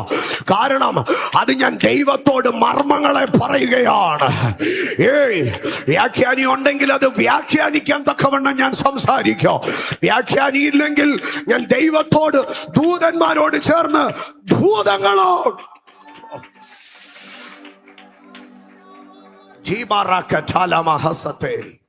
പ്രബോജിയം പ്രമാർക്കറ്റാനി ലർഥേമേനി. യേശു പറഞ്ഞ മൂന്നാമത്തെ അന്യഭാഷ കൂടെ പറയാം. യേശു പറഞ്ഞത് എലി എലി ലമ്മ ശബക്താനി, എലി എലി ലമ്മ ശബക്താനി. യേശു പറയുകയാണ്, എന്റെ ദൈവമേ, എന്റെ ദൈവമേ, നീ എന്നെ കൈവിട്ടതെന്ത്? ഇതവിടെ നിന്നവർക്കാർക്കും മനസ്സിലായില്ല.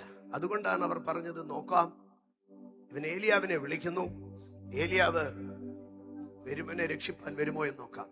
അന്യഭാഷ പറഞ്ഞ് ആദ്യം പരിഹസിക്കപ്പെട്ടത് ആരാണ്? യേശു. എന്തുകൊണ്ടാണ് യേശുവിനെ അവിടെ അന്യഭാഷയിൽ പ്രാർത്ഥിപ്പിച്ചത്? യേശു ക്രൂശിൽ കിടന്ന് എന്റെ ദൈവമേ, എന്റെ ദൈവമേ, നീ എന്നെ കൈവിട്ടോ എന്ന് ചോദിച്ചിരുന്നെങ്കിൽ യേശു ഈ ചെയ്ത മിനിസ്ട്രി മുഴുവനും എന്തായി പോയനെ? പാഴായിപ്പോയനെ. കാരണം യേശു ഇത് പറയുന്നത് on behalf of the human mankind, മനുഷ്യവർഗത്തിന്റെ പ്രതിനിധിയായിട്ടാണ് യേശു എന്ത് പറയുന്നത്? എന്റെ ദൈവമേ, എന്റെ ദൈവമേ, നീ എന്നെ കൈവിട്ടോ. യേശു പിതാവിനെ ഒരിക്കലും ദൈവമെന്നല്ല വിളിച്ചത്. യേശു പിതാവിനെ എപ്പോഴും എന്താ വിളിച്ചുകൊണ്ടിരുന്നത്? പിതാവേ എന്നാ വിളിച്ചുകൊണ്ടിരുന്നത്. അപ്പോൾ പുത്രത്വത്തെ വെടിഞ്ഞ് ദാസരൂപമെടുത്ത് മനുഷ്യ സാദൃശ്യത്തിലായിരിക്കുന്ന ക്രിസ്തു മനുഷ്യന്റെ പ്രതിനിധിയായി നിന്ന് സ്വർഗത്തിലേക്ക് നോക്കി എന്റെ പിതാവേ എന്ന് വിളിക്കാൻ പറ്റത്തില്ല. കാരണം പുത്രത്വം നഷ്ടപ്പെട്ടാണ് ഇപ്പോൾ എന്ത് ചെയ്യുന്നത്? ക്രൂശിൽ കിടക്കുന്നത്. അപ്പൊ ക്രൂശിൽ കിടന്ന് എന്റെ ദൈവമേ, എന്റെ ദൈവമേ, നീ എന്നെ കൈവിട്ടതെന്ന്. അപ്പൊ അത് മനുഷ്യനായിട്ട് നിന്ന് നിലവിളിക്കുക. അത് മനുഷ്യവർഗത്തിനു വേണ്ടി, മനുഷ്യവർഗത്തിന് പകരക്കാരനായിട്ട് യേശു എന്ത് ചെയ്യുകയാണ്? ഞാൻ എന്റെ ദൈവമേ, എന്റെ ദൈവമേ, നീ എന്നെ കൈവിട്ടോ എന്ന് ഞാൻ ചോദിക്കാതിരിക്കേണ്ടതിന് യേശു എന്ത് ചെയ്യുകയാണ്? എനിക്ക് വേണ്ടി ചോദിക്കുകയാണ്. ഇതൊരു ഹെവൻലി മിസ്റ്ററിയാണ്. ഇത് അവിടെ നിൽക്കുന്നവർ കേട്ട് കഴിഞ്ഞാൽ പറയാം, അവനെ ദൈവം കൈവിട്ടു. അപ്പൊ അതാണ് നമ്മൾ അന്യഭാഷയിൽ പ്രാർത്ഥിക്കുമ്പോൾ എന്റെ ജീവിതത്തിലെ കുറവും കുറ്റവും ഒക്കെ എന്താണെന്ന് എനിക്ക് പോലും അറിയത്തില്ല. എന്റെ അടുക്കലോ നിങ്ങളുടെ അടുക്കലോ അസൂയ ഉണ്ടോ എന്ന് ചോദിച്ചാൽ നമ്മൾ ആരെങ്കിലും സമ്മതിക്കൂ?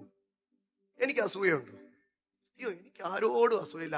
ആരായാലും അങ്ങ് നന്നായി കാണണമെന്ന് എനിക്ക് ആഗ്രഹമുണ്ട്. പക്ഷെ നമ്മുടെ അകത്ത് അന്തർലീനമായി കിടക്കുന്ന അസൂയുണ്ട്. ഒരിക്കൽ ഒരു അഭിഷക്തൻ എന്റെ അടുക്കൽ പറഞ്ഞു, എടാ, പിച്ചക്കാരന് വരെ നെകളുണ്ട്, നിനക്കറിയാവോ എന്ന് ചോദിച്ചു. ഞാനിങ്ങനെ അദ്ദേഹത്തെ ഇങ്ങനെ നോക്കി. ഞാൻ മനസ്സിൽ ചിന്തിച്ചു, പിച്ചക്കാരൻ എന്താ നെകളം? ഒരു പിച്ചക്കാരൻ ഇരിക്കുന്ന സ്ഥിരമായിട്ടിരിക്കുന്ന സ്ഥലത്ത് വേറൊരുത്തൻ കയറി ഇരുന്ന അവൻ അനുവദിക്കുമോ എന്ന് ചോദിച്ചു. അനുവദിക്കത്തില്ല. അവന് പോലും എന്തോ ഉണ്ട്. അപ്പൊ അത് ജന്മസിദ്ധമാണ്. അപ്പൊ ഞാനിവിടെ ഇരുന്ന്, നമ്മൾ ഓരോരുത്തരും ഇവിടെ ഇരുന്ന് നമ്മുടെ അകത്ത് കിടക്കുന്ന കുറവുകളും കുറ്റങ്ങളും എല്ലാം ഇങ്ങനെ ഉറക്കെ വിളിച്ചു പറഞ്ഞ് പ്രാർത്ഥിക്കാൻ തുടങ്ങിക്കഴിഞ്ഞാൽ ഇപ്പൊ പരിശുദ്ധാത്മാവ് എന്ത് ചെയ്യുകയാണ്? നമ്മളിൽ അന്തർലീനമായി കിടക്കുന്ന, ഇപ്പൊ എന്റെ അസൂയ മാറ്റണേ എന്ന് പറഞ്ഞ് എന്റെ അടുക്കൽ ഇന്നൊരു അഭിഷക്തൻ എന്ന് പറയാണ്, സ്വാമി നിനക്ക് ഭയങ്കര അസൂയുണ്ടെന്ന് ദൈവാത്മാവ് എനിക്ക് വെളിപ്പെടുത്തി, നീ ഇരുന്ന് പ്രാർത്ഥിക്കണമെന്ന് പറഞ്ഞാൽ ഞാൻ പോയിരുന്ന് പ്രാർത്ഥനാ മുറിയിൽ ആലോചിക്കും, ഞാൻ ഈ ആഴ്ച ആരോടെങ്കിലും അസൂയപ്പെട്ടു? ഞാൻ ആരോടും അസൂയപ്പെട്ടില്ലല്ലോ, പിന്നെ ഇതിനെ ഈ പുള്ളി എന്റെ അടുക്കൽ ഇത് പറഞ്ഞു. അപ്പൊ ഒരു മനുഷ്യൻ എന്നെ തിരുത്താൻ പരിമിതിയുണ്ട്. പക്ഷെ പരിശുദ്ധാത്മാവിന് അറിയാം എന്റെ അകത്ത് എന്തോ കിടപ്പുണ്ടെന്ന്, അസൂയ കിടപ്പുണ്ടെന്ന്. അപ്പൊ പരിശുദ്ധാത്മാവ് എന്ത് ചെയ്യും? കർത്താവേ, ഇവനൊരു ശുശ്രൂഷകനാണ്, ഇവന്റെ അകത്ത് അന്തർലീനമായി കിടക്കുന്ന, ഇവൻ അറിയാതെ ഇവന്റെ ഹൃദയത്തിൽ നിന്ന് പൊങ്ങി വരുന്ന അസൂയയെ ഉന്മൂലനം ചെയ്യണമേ. അതാണ് ഞാൻ അന്യഭാഷയിൽ പ്രാർത്ഥിക്കുമ്പോൾ ഞാൻ അറിയാതെ അന്തർലീനമായി കിടക്കുന്ന എൻ്റെ പാപങ്ങളെ പരിശുദ്ധാത്മാവ് എന്നിൽ നിന്ന് കഴുകിക്കളയുവാൻ പിതാവിനോട് പ്രാർത്ഥിക്കുകയും, അതുകൊണ്ടാണ് ജാതികൾ എന്ന വഴിപാട് പരിശുദ്ധാത്മാവിനാൽ വിശുദ്ധീകരിക്കപ്പെടുന്നു. റോമർ 15:15 ജാതികൾ എന്ന വഴിപാട് പരിശുദ്ധാത്മാവിനാൽ വിശുദ്ധീകരിക്കപ്പെടുന്നു. അപ്പോൾ പരിശുദ്ധാത്മാവ് നമുക്ക് വേണ്ടി അന്യഭാഷയിൽ പ്രാർത്ഥിക്കുന്നുവെങ്കിൽ മാത്രമേ ഒരു മനുഷ്യന് സമ്പൂർണമായ വിശുദ്ധീകരണം ഉണ്ടാകത്തുള്ളൂ. പരിശുദ്ധാത്മാവ് തന്നെ നമുക്ക് വേണ്ടി ഉച്ചരിച്ചാലേ സാധ്യമാകുകയുള്ളൂ. അപ്പോൾ പരിശുദ്ധാത്മാവിന്റെ നിറവ് ഒന്ന്, ആത്മാവ് ഉച്ചരിപ്പാൻ നൽകുന്നത് സംസാരിക്കും, അന്യഭാഷയിൽ സംസാരിക്കും. സമയം വേഗത്തിൽ പോകുന്നു. 2, പരിശുദ്ധാത്മാവിന്റെ നിറവ് വന്ന ചില വ്യക്തികളിലേക്ക് ഞാൻ നിങ്ങളെ കൊണ്ടുപോകാം. സ്തോത്രം. ലൂക്കോസിന്റെ സുവിശേഷം 1:67 ലൂക്കോസ് 1:67. അവിടെ ഇങ്ങനെയാണ് പറയുന്നത്, അവന്റെ അപ്പനായ സെഖറിയാവ് പരിശുദ്ധാത്മാവ് നിറഞ്ഞവനായി പ്രവചിച്ചു പറഞ്ഞു. സ്തോത്രം. സാഹചര്യം നമുക്കറിയാം. യോഹന്നാൻ സ്നാപകന്റെ ജനനമാണ്. യോഹന്നാൻ സ്നാപകന്റെ ജനനത്തിൽ യോഹന്നാൻ എന്നുള്ള പേര് കേട്ടിട്ട് കൂടെ നിന്നവരെല്ലാം ചോദിച്ചു, ഈ കൊച്ചിന്റെ ഭാവി എന്തായിത്തീരുമെന്ന്. എല്ലാവരും എന്തായിത്തീരുമെന്ന് ചോദിച്ചപ്പോൾ അപ്പൻ മാത്രം പരിശുദ്ധാത്മാ നിറവുള്ളവനായിരുന്നത് കൊണ്ട് അപ്പൻ എന്ത് ചെയ്തെന്നറിയാമോ?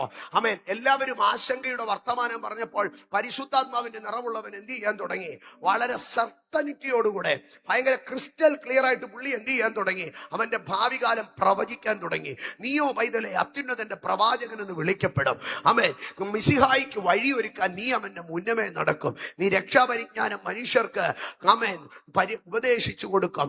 വ്യക്തമായിട്ട് യോഹന്നാന്റെ ഭാവി കാലത്തെ സെഖറിയാവ് എന്ത് ചെയ്യാൻ തുടങ്ങി? പ്രവചിക്കാൻ തുടങ്ങി. പരിശുദ്ധാത്മാവിന്റെ നിറവുള്ള ഒരു മനുഷ്യൻ നാളെയെ കുറിച്ച് ആശങ്കപ്പെടത്തില്ല. പകരം അവൻ പ്രതിസന്ധികളുടെ നടുവിൽ പ്രവചിച്ചു കൊണ്ടേയിരിക്കുക. ആമേൻ. സെഖറിയാവിന്റെ മേൽ പരിശുദ്ധാത്മാവ് വന്നപ്പോൾ എന്ത് ചെയ്തെന്നറിയാമോ? സെഖറിയാവ് പ്രവചിക്കാൻ തുടങ്ങി. ഇനി സെഖറിയാവിന്റെ ഭാര്യ എലിശബേത്തിലും പരിശുദ്ധാത്മാവിന്റെ നിറവുണ്ടായിരുന്നു. അതിന്റെ പ്രത്യേകത നാം ശ്രദ്ധിച്ചാൽ 1:41 ലൂക്കോസ് 1:41 അവിടെ ഇങ്ങനെയാണ് എഴുതിയിരിക്കുന്നത്, മറിയയുടെ വന്ദനം എലിശബേത്ത് കേട്ടപ്പോൾ പിള്ള അവളുടെ ഗർഭത്തിൽ തുള്ളി. അടുത്തത്, എലിശബേത്ത് പരിശുദ്ധാത്മാവ് നിറഞ്ഞവളായി ഉച്ചത്തിൽ വിളിച്ചു പറഞ്ഞത്. അപ്പൊ പരിശുദ്ധാത്മാവിന്റെ നിറവ് വന്നു കഴിഞ്ഞാൽ എന്ത് സംഭവിക്കുമെന്നറിയാമോ? ഉച്ചത്തിൽ വിളിച്ചു പറയും. പെന്തക്കോസുകാർ എന്തിനാ ഇങ്ങനെ നടന്ന് ബഹളം വെക്കുന്നതെന്ന് മനസ്സിലായോ? പെന്തക്കോസുകാർ ബഹളം വെക്കുന്നത് പരിശുദ്ധാത്മാവ് നിറഞ്ഞപ്പോൾ ഉച്ചത്തിൽ വിളിച്ചു പറഞ്ഞു. ആമേൻ. നിങ്ങളൊന്ന് ശ്രദ്ധിച്ചു നോക്കിയേ. 2 ഗർഭിണികൾ തമ്മിൽ കണ്ടുമുട്ടുകയാണ്. ഒരു വീട്ടിനകത്ത് എലിസബത്ത് ഒളിച്ചു താമസിക്കുകയാണ്. അവിടെ ഒളിച്ചു കയറി ചെന്നിരിക്കുക മറിയ. അന്നേരം ഈ എലിസബത്ത് ഇത്രയോ ഉച്ചത്തിൽ വിളിച്ചു പറയേണ്ട വല്ല ആവശ്യമുണ്ടോ? ഒരു സ്ഥലവും കാലവും ബോധവും ഒക്കെ വെച്ച് വേണ്ടേ സംസാരിക്കാൻ? ഇല്ല. പരിശുദ്ധാത്മാവ് നിറഞ്ഞപ്പോൾ അവൾ എന്ത് ചെയ്യാണ്? അവൾ ഉച്ചത്തിൽ വിളിച്ചു പറഞ്ഞു. ഇനി ഉച്ചത്തിൽ വിളിച്ചു പറഞ്ഞത് എന്താണെന്നറിയാമോ? സ്ത്രീകളിൽ നീ അനുഗ്രഹിക്കപ്പെട്ടവൾ, നിന്റെ ഗർഭഫലവും അനുഗ്രഹിക്കപ്പെട്ടത്. കർത്താവ് തന്നോട്, എന്റെ കർത്താവിന്റെ മാതാവ് എന്റെ അടുക്കൽ വരുന്ന മാനം എനിക്ക് എവിടെ നിന്നുണ്ടായി? അമേൻ. അവിടെ പറയുന്ന ഒരു വാക്ക് കേട്ടോ. അമേൻ. ഈ എലിസബത്തിന് നല്ല പ്രായമുണ്ട്. അത് മാത്രമല്ല, ഈ എലിസബത്ത് ഒരു സീനിയർ പുരോഹിതന്റെ ഭാര്യയുമാണ്. അമേൻ. സീനിയർ, ഞാൻ നമ്മുടെ ഭാഷ പറയാ, ഒരു സീനിയർ പാസ്റ്റർ ആന്റിയാണ് ആര്? ഈ എലിസബത്ത്. നല്ല എക്സ്പീരിയൻസും നല്ല പരിചയമൊക്കെ ഉള്ള ഒരു പ്രായമുള്ള ഒരു അമ്മച്ചിയാണ് ഈ എലിസബത്ത്. കയറി വന്നിരിക്കുന്ന മറിയമോ 20 വയസ്സുള്ള ഒരു പെങ്കൊച്ച്. ഈ അമ്മച്ചി ഈ 20 വയസ്സുള്ള പെങ്കൊച്ചിനെ നോക്കിയിട്ട് പറയാ, മക്കളെ, നീ എന്റെ അടുക്കൽ വന്നത് എനിക്ക് ഭയങ്കര മാന്യതയായെന്ന്. നിങ്ങളൊന്ന് ചിന്തിച്ചേ. ഒരു 70 വയസ്സുള്ള, പോട്ടെ, ഒരു 60 വയസ്സുള്ള ഒരു അമ്മച്ചി, 60 വയസ്സുള്ള ഒരു മാതാവ് 20 വയസ്സുള്ള ഒരു പെങ്കൊച്ചിനെ, നീ ഇവിടെ വന്നത് എനിക്ക് ഭയങ്കര മാന്യതയാണെന്ന് ഏതെങ്കിലും ഒരു അമ്മ പറയുവോ? പറയത്തില്ല. അവള് കുരുത്തോളോളാ, എന്നെ കാണാൻ വന്നതുകൊണ്ട് അവൾക്ക് വല്ല നന്മയുണ്ടാകും, അവള് വന്ന് അനുഗ്രഹമൊക്കെ മേടിച്ചിട്ട് പോകട്ടെ. പക്ഷേ ഈ അമ്മ എന്താ പറയുന്നത് അറിയാവോ? ഈ പെങ്കൊച്ചിനെ കണ്ടിട്ട് പറയാ, മോളെ, നീ ഇവിടെ വന്നത് എനിക്കൊരു മാന്യതയാണെന്ന്. അമ്മേ, എന്താ കാര്യം എന്നറിയാമോ? പരിശുദ്ധാത്മാവിന്റെ നിറവ് വന്നോ? ഇന്ന് രാത്രി ഞാൻ പറയട്ടെ, പരിശുദ്ധാത്മാവിന്റെ നിറവ് ഒരുത്തന്റെ അകത്ത് കയറി കഴിഞ്ഞാൽ പ്രായം നോക്കാതെ ബഹുമാനിക്കാൻ കഴിയും, പ്രായം നോക്കാതെ ശുശ്രൂഷ അംഗീകരിക്കാൻ കഴിയും, പ്രായം നോക്കാതെ മനുഷ്യനെ മാനിക്കാൻ കഴിയും. എന്നിട്ട് അടുത്തത് എലിസബത്ത് പറഞ്ഞത് വളരെ മനോഹരം. അടുത്ത വാക്യം ഒന്ന് വായിക്കാമോ? ആമേ. അടുത്ത വാക്യം 45-ാം വാക്യത്തിലേക്ക് വരുമ്പോ, കർത്താവ് തന്നോട് അരുളി ചെയ്തതിന് നിവർത്തി ഉണ്ടാകുമെന്ന് വിശ്വസിച്ചവൾ ഭാഗ്യവതി. ഇത് എലിസബത്ത് പറയുന്നതിനകത്തൊരു രസമുണ്ട് കേട്ടോ. എന്താണെന്നറിയാമോ? അതുകൊണ്ട് ഒരുത്തനകത്ത് ഇരിപ്പുണ്ട്, പറഞ്ഞത് വിശ്വസിക്കാതെ വായും പൂട്ടി ഊമനായിട്ടിരിക്കുക. നീ വിശ്വസിച്ചത് കൊണ്ട് നീ ഭാഗ്യവതി. പാസ്റ്റർ എന്ന് പറഞ്ഞിട്ട് എന്തോ കാര്യം, എക്സ്പീരിയൻസ് ഉണ്ടായിട്ട് എന്തോ കാര്യം, സീനിയറാന്ന് പറഞ്ഞിട്ട് എന്തുവാ കാര്യം? വിശ്വാസമില്ലായിരുന്നോ? പുള്ളി ദേ ഇവിടെ വായും പൂട്ടിയിരിപ്പുണ്ട്. മോളെ, നീ നിന്റെ മുറിക്കകത്ത് വന്ന് ദൂതം പറഞ്ഞുടനെ നീ വിശ്വസിച്ച് ഏറ്റെടുത്തോ. നീ ഭാഗ്യവതിയാ. സ്വന്തം കുടുംബത്തിന്റെ പരാജയത്തെ സമ്മതിച്ച് തന്റെ മുമ്പിൽ നിൽക്കുന്ന ആ കൊച്ചു കുഞ്ഞിനെ ആ മാതാവ് അനുഗ്രഹിക്കുക, ബ്ലസ് ചെയ്യുക, മാനിക്കുക. ഇതെങ്ങനെ സംഭവിച്ചെന്നറിയാമോ? പരിശുദ്ധാത്മാവിന്റെ നിറവിൽ. ഇന്ന് രാത്രി നിങ്ങളൊന്ന് ചിന്തിച്ചേ, പരിശുദ്ധാത്മാവിന്റെ നിറവുണ്ടെങ്കിൽ കുടുംബങ്ങൾക്കകത്ത് പ്രശ്നം ഉണ്ടാകുമോ? പരിശുദ്ധാത്മാവിന്റെ നിറവുണ്ടെങ്കിൽ സഭയ്ക്കകത്ത് പ്രശ്നം ഉണ്ടാകുമോ? പരിശുദ്ധാത്മാവിന്റെ നിറവ് ഒരു മനുഷ്യന്റെ ക്യാരക്ടറിനെ അപ്സൈഡ് ഡൗൺ ആക്കി മാറ്റാം. സ്തോത്രം. അടുത്ത ഭാഗം ലൂക്കോസ് 4:1. യേശുവിന്റെ മേൽ പരിശുദ്ധാത്മാവിന്റെ നിറവ്. ഞാൻ ആ ഭാഗങ്ങളെ പറഞ്ഞ് വേഗത്തിൽ മുമ്പോട്ട് പോവുകയാണ്. ആമേൻ. ലൂക്കോസ് 4:1. യേശു പരിശുദ്ധാത്മാവ് നിറഞ്ഞവനായി യോർദാൻ വിട്ട് മടങ്ങി. ആത്മാവ് അവനെ മരുഭൂമിയിലേക്ക് നടത്തി. ആ മരുഭൂമി എന്ന പദം വിട്ടിട്ട് നിങ്ങൾ അതൊന്ന് വായിച്ചേ. യേശു പരിശുദ്ധാത്മാവ് നിറഞ്ഞവനായി യോർദാൻ വിട്ട് മടങ്ങി. ആത്മാവ് അവനെ നടത്തി. സ്തോത്രം. അപ്പൊ പരിശുദ്ധാത്മാവ് നിറവുള്ളവനെ ആരാ നടത്തുന്നത്? ആത്മാവ് അവനെ നടത്തും. ഇന്ന് രാത്രി പരിശുദ്ധാത്മാവിന്റെ നിറവ് നമ്മളിൽ വ്യാപരിക്കുമ്പോൾ നമ്മളെ പരിശുദ്ധാത്മാവ്, ദൈവത്തിന്റെ ആത്മാവ് നമ്മളെ എന്ത് ചെയ്യോ? നടത്തും. സഹോദരങ്ങളെ, നടത്തും. ആത്മാവ് നമ്മളെ നടത്തും. ആത്മാവ് നമ്മളെ നടത്തും to the right place, to the right destination. പരിശുദ്ധാത്മാവ് നമ്മളെ നടത്തും. ഇന്ന് രാത്രി receive the fullness of God. തീയിലും അവൻ നിന്നെ നടത്തും, പെരുവെള്ളത്തിലും അവൻ നിന്നെ നടത്തും, മരുഭൂമിയിലും അവൻ നിന്നെ നടത്തും, ദുർഘടത്തിലും അവൻ നിന്നെ നടത്തും. ദൈവം നിന്നെ നടത്തും. ഇന്ന് രാത്രി ആത്മാവിന്റെ നിറവുള്ള ഒരു മനുഷ്യനെ ആത്മാവ് നടത്തും. ആത്മാവിനെ ക്യാരി ചെയ്യുന്ന ഒരു മനുഷ്യനെ, ആത്മാവിന്റെ ഫുൾനെസ് ഉള്ള ഒരു മനുഷ്യനെ ആത്മാവ് എന്ത് ചെയ്യുമെന്നാണ് പറയുന്നത്? നടത്തുമെന്നാണ് പറയുന്നത്. 40 ദിനങ്ങൾ മരുഭൂമിയിൽ യേശുവിനെ ആത്മാവ് നടത്തി. കാട്ടുമൃഗങ്ങളോടുകൂടെ ആയിരുന്നു ആത്മാവ്. കാട്ടുമൃഗങ്ങളുടെ നടുവിൽ യേശുവിനെ നടത്തി. 40 ദിനങ്ങൾ തികഞ്ഞപ്പോൾ പിശാച് സർവ്വ സൈന്യവുമായി യേശുവിന്റെ അടുക്കൽ വന്നു. അതിന്റെ നടുവിലും ആത്മാവ് യേശുവിനെ നടത്തി. മരുഭൂമി സാഹചര്യം, കാട്ടുമൃഗങ്ങൾ, എതിർപക്ഷങ്ങൾ, പിശാച്, പാതാള. ഇന്ന് രാത്രികാലം ഞാൻ പറയട്ടെ, ആ സകല പാതാള ശക്തികളും ഭൗമമണ്ഡലത്തിലെ പോരുകൾ നിനക്ക് ഒരുമിച്ച് നിന്ന് വെല്ലുവിളിച്ചാലോ, പരിശുദ്ധാത്മാവിന്റെ നിറവ് നിന്റെ മേളിൽ കിടപ്പുണ്ടെങ്കിൽ തീയിൽ കൂടെ അവൻ നിന്നെ നടത്തും, വെള്ളത്തിൽ കൂടെ അവൻ നിന്നെ നടത്തും, മരുഭൂമിയിൽ കൂടെ അവൻ നിന്നെ നടത്തും. He shall lead you. ആത്മാവിന്റെ നിറവ്, ആത്മാവിന്റെ ഫുൾനെസ് ഉള്ള ദൈവ പൈതൽ വിളിച്ചു പറഞ്ഞാട്ട്, ഞാൻ കുഴഞ്ഞു പോകത്തില്ല, ഞാൻ തളർന്നു പോകത്തില്ല. ആത്മാവിനെ നടത്തും. ആത്മാവ് അവനെ നടത്തും. അടുത്ത ഭാഗം ഇങ്ങനെയാണ് എഴുതിയിരിക്കുന്നത്: പിശാച് 40 ദിവസം അവനെ പരീക്ഷിച്ചു കൊണ്ടിരുന്നു. ഞാൻ അതിനകത്ത് ഒരു കാര്യം പറയട്ടെ. ആ പിശാച് എത്ര ദിവസം പരീക്ഷിച്ചോ? 40 ദിവസം. യേശുവിനെ ആത്മാവ് എത്ര ദിവസം നടത്തി? യേശുവിനെ ആത്മാവ് എത്ര ദിവസം നടത്തി? ഇന്ന് രാത്രി നീ ഒരു കാര്യം തിരിച്ചറിയണം. പിശാചിന്റെ പരീക്ഷകൾ കൗണ്ടഡ് ആണ്. പക്ഷേ ആത്മാവ് നടത്തുന്ന ദിവസങ്ങൾ എണ്ണമില്ലാത്തതാണ്. ഇന്ന് രാത്രി പിശാചിന്റെ പരീക്ഷയ്ക്കൊക്കെ അളവുണ്ട്. പിശാചിന്റെ പരീക്ഷയ്ക്കൊക്കെ അളവുണ്ട്. പക്ഷെ അവന്റെ നടത്തിപ്പിന് അവൻ നടത്തുന്ന ഒരു രാക്ഷസാനി. അതുകൊണ്ടാണ് യെശയ്യാ പ്രവാചകൻ വിളിച്ചു പറഞ്ഞത്, ആമേ, അവൻ നിന്നെ വല്ലപ്പോഴും നടത്തുമെന്നല്ല പറഞ്ഞത്, അവൻ നിന്നെ എല്ലായ്പ്പോഴും നടത്തി വരണ്ട നിലത്തും നിന്റെ വിഷമടക്കി നീ നനവുള്ള തോട്ടം പോലെയോ വെള്ളം വറ്റി പോകാത്ത ഒരു ഉറവ് പോലെയുമായിരിക്കും. അവൻ എന്നെ എല്ലായ്പ്പോഴും നടത്തി. ഇന്ന് രാത്രി ഞാൻ പറയട്ടെ, trials are seasonal, temptations are seasonal, troubles are seasonal, but his existence, his presence, he shall never leave you, he shall never forsake you. അവൻ ഒരു നാളും നിന്നെ കൈവിടുകയില്ല, അവൻ ഒരു നാളും നിന്നെ ഉപേക്ഷിക്കുകയില്ല. ദുർദിവസങ്ങൾ കടന്നു വരാൻ പോകാം, കഷ്ടതകൾ കടന്നു വരാൻ പോകാം, അവ എണ്ണി തീർക്കാം. പക്ഷേ എന്റെ അപ്പന്റെ സാന്നിധ്യം അതൊരു നാളും എന്നെ വിട്ടു മാറുന്നതല്ല. ഇന്ന് രാത്രി വിശ്വസിക്കുന്നവർ ദൈവത്തിന് സ്തോത്രം പറഞ്ഞാട്ടെ. സ്തോത്ര. അടുത്തത് പ്രവർത്തികളുടെ പുസ്തകം 4-ാം അധ്യായം 31-ാം വാക്യം. 1-2 ഭാഗങ്ങൾ കൂടെ പരിശുദ്ധാത്മാവിന്റെ നിറവിനെ ഞാൻ പറഞ്ഞു കയറട്ടെ. സ്തോത്ര. അപ്പോസ്തല പ്രവൃത്തി 4:31 അവിടെ ഇങ്ങനെയാണ് എഴുതിയിരിക്കുന്നത്. സ്തോത്രം. ആമേൻ. അവർ ഇങ്ങനെ പ്രാർത്ഥിച്ചപ്പോൾ അവർ കൂടിയിരുന്ന സ്ഥലം കുലുങ്ങി. അടുത്തത് എല്ലാവരും പരിശുദ്ധാത്മാവ് നിറഞ്ഞവരായി. അപ്പോൾ അടുത്ത ഭാഗം ഇങ്ങനെയാണ് എഴുതിയിരിക്കുന്നത്. ദൈവത്തിന്റെ വചനം ധൈര്യത്തോടെ പ്രസ്താവിച്ചു. ദൈവത്തിന്റെ വചനം ധൈര്യത്തോടെ പ്രസ്താവിച്ചു. ഞാൻ അതിനെ രണ്ടായി തിരിച്ചു പറയുകയാണ്. ദൈവത്തിന്റെ വചനം രണ്ട് വിധത്തിൽ നമുക്ക് സംസാരിക്കാം. ഒന്ന്, നമ്മുടെ പേഴ്സണൽ ലൈഫിൽ നമുക്ക് എന്ത് ചെയ്യാമെന്നറിയാമോ? ദൈവത്തിന്റെ വചനം ധൈര്യത്തോടെ ഡിക്ലെയർ ചെയ്യാൻ കഴിയുക. രോഗം വന്ന് ഞാൻ മരണക്കിടക്കയിൽ കിടക്കുമ്പോഴോ ഞാൻ നിന്നെ സൗഖ്യമാക്കുന്ന യഹോവയാകുന്നു, അവന്റെ അടിപ്പിണറുകളാൽ എനിക്ക് സൗഖ്യം വന്നുമിരിക്കുന്നുവെന്ന് ദൈവത്തിന്റെ വാഗ്ദത്തം ധൈര്യത്തോടെ പറയണമെങ്കിൽ ഏത് സാഹചര്യത്തിന്റെ പ്രതികൂലത്തില് എന്റെ മേളിൽ കിടക്കുന്ന വാഗ്ദത്തം ധൈര്യത്തോടെ പറയണമെങ്കിൽ എന്റെ മേളിൽ കിടക്കുന്ന അഭിഷേകമാണ് എന്നെ അതിന് പ്രാപ്തമാക്കുന്നത്. സാഹചര്യങ്ങൾ വാഗ്ദത്തങ്ങൾക്കെതിരായിരിക്കാം, ചുറ്റുപാടുകൾ വാഗ്ദത്തങ്ങൾക്കെതിരായിരിക്കാം, അറ്റ്മോസ്ഫിയറും സിറ്റുവേഷനും വാഗ്ദത്തങ്ങൾക്കെതിരായിരിക്കാം. പക്ഷേ നിന്റെ മേളിൽ വീണ് കിടക്കുന്ന അഭിഷേകത്തിന്റെ നിറവിനകത്ത് ഇന്ന് രാത്രി ആത്മാവ് നിന്നോട് പറയുന്നു, declare the promises unto U.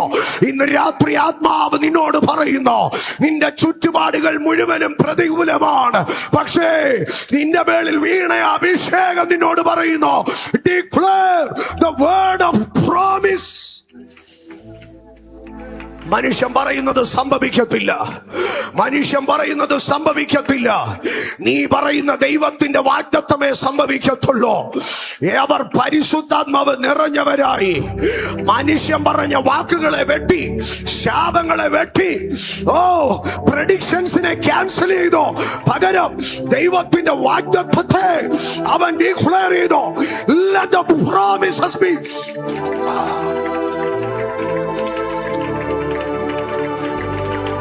വാഗ്ദത്തങ്ങൾ സംഭവിക്കട്ടെ.